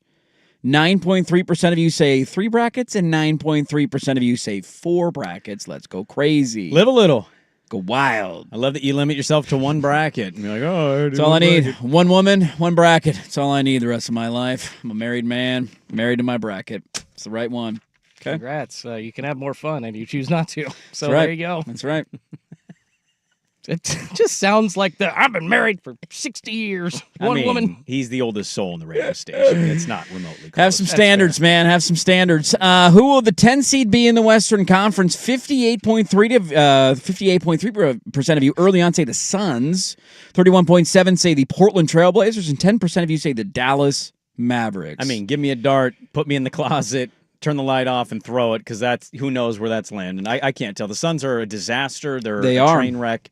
The Mavericks can't have any healthy players, and the Blazers cannot beat good teams, but they beat all the bad ones, so I don't know what to make of it. Tonight, when you look at the NBA slate, Phoenix is playing Toronto at home, so Toronto's on a back-to-back from their game yesterday. In Portland, it did get over early. Phoenix is an 8.5-point favorite in that game. So you're scoreboard watching that one, and the Portland Trailblazers are back in action tonight. They, too, have back-to-back. You can get into the door for this one for like $5 if you want to go see the Washington Wizards play. If you're going to go to this game, spend money or don't go to the game. Why would you spend $5 to sit at the top row? Doesn't make any sense to see a 15-51 Wizards team. I'm not quite sure I'd be down for that. I think that's Alex Sarr. A lot of people were in the top row yesterday. Oh, yeah. Yeah, I mean, I get it for a Sunday matinee game. That's easier to take your kids than a 7 o'clock on a Tuesday, right? If you got young ones at home, that's a solid game to take kids to. Toronto, too, underrated, good crowd shows up for Toronto. Yeah, you get the Canadian folks who come over the border. The only Canadian team we have. Bring their maple syrup down, and they're excited to watch a game. The Wizards are in town tonight, and the Wizards are quite literally the worst team in the NBA. Yeah, they're pretty awful. They're going to be in this position next year probably, too. They're not going anywhere. Might have some Zag fans show up for Kispert. And then, by the way, I stand corrected. The Jazz also have 15 wins, so they are tied for being the worst team in the NBA, but not literally the worst team in the NBA. It could be a few Zags fans walking around. Who is more likely to get out of the Jazz-Wizard situation, Utah or Washington? Does that just depend on who wins the lottery? It does. Who gets Cooper Flag? Where would you, if you were the commissioner and you put Cooper Flag in D.C. or Utah, where would you go? I want him in the Eastern Conference. Yeah, D.C. I want him in I feel like there's a... More balance with talent? More balance with talent. There's so many stars in the West right now, up-and-coming stars. You just got Wembanyama in the West in San Antonio. So the next young star needs to go to the Eastern Conference. So I would usher him to the Wizards in the East. Now, D.C.'s a bigger market, too. But he's probably going to end up in Brooklyn because, frozen What envelope. if the Sixers get him? Win a title next year. Flag, Joel Embiid, George, Paul George. Will Embiid play? Or doesn't matter. I mean, at that point, he better be healthy enough to play. Otherwise, my God, that contract. I thought they were trying for medical retirement at some point. I mean, they might. They got to find a way out of that deal. They also need to hold on to their first-round pick because if it's not high enough, they send it over to Oklahoma City. So good luck with that, Philadelphia. That will do it for us today, folks. Hope you had fun filling out your brackets. We yelled about seedings and matchups and who made it in. How dare we? Did we, though? We debated what color Sprague's jacket is. We talked about how Oregon's going to go to the Final Four. It was a fun little Monday show. Hope you had a great weekend. Schultze, thanks as always, even though you're not on a lot of sleep. Are you back tomorrow, Schultze? I'm not. I believe Swag is back. Swag? Told me that he is not going anywhere for a while. We don't know half the time. You know what? Love being in with you guys. Let's just leave it at that. We'll see. We'll see who's in tomorrow. Go check the podcast, 1080thefan.com, at Dirt and Sprague, at 1080thefan on Twitter. Thanks, everybody, for watching on YouTube. Sports Sunday shout out. Go like the video and subscribe to the channel if you haven't done so yet. We will talk to you tomorrow at 6 a.m. Colin is next. You're listening to 1080 The Fan. Really tough. Like, I feel like Duke. I'm Ryan Horvath, here to help you beat the books with the BetMGM Network. The Cincinnati Bengals are set to bring back both T. Higgins and Jamar Chase for the 2025 season. Plus, they've added Notre Dame's defensive coordinator Al Golden to strengthen their defense with Joe Burrow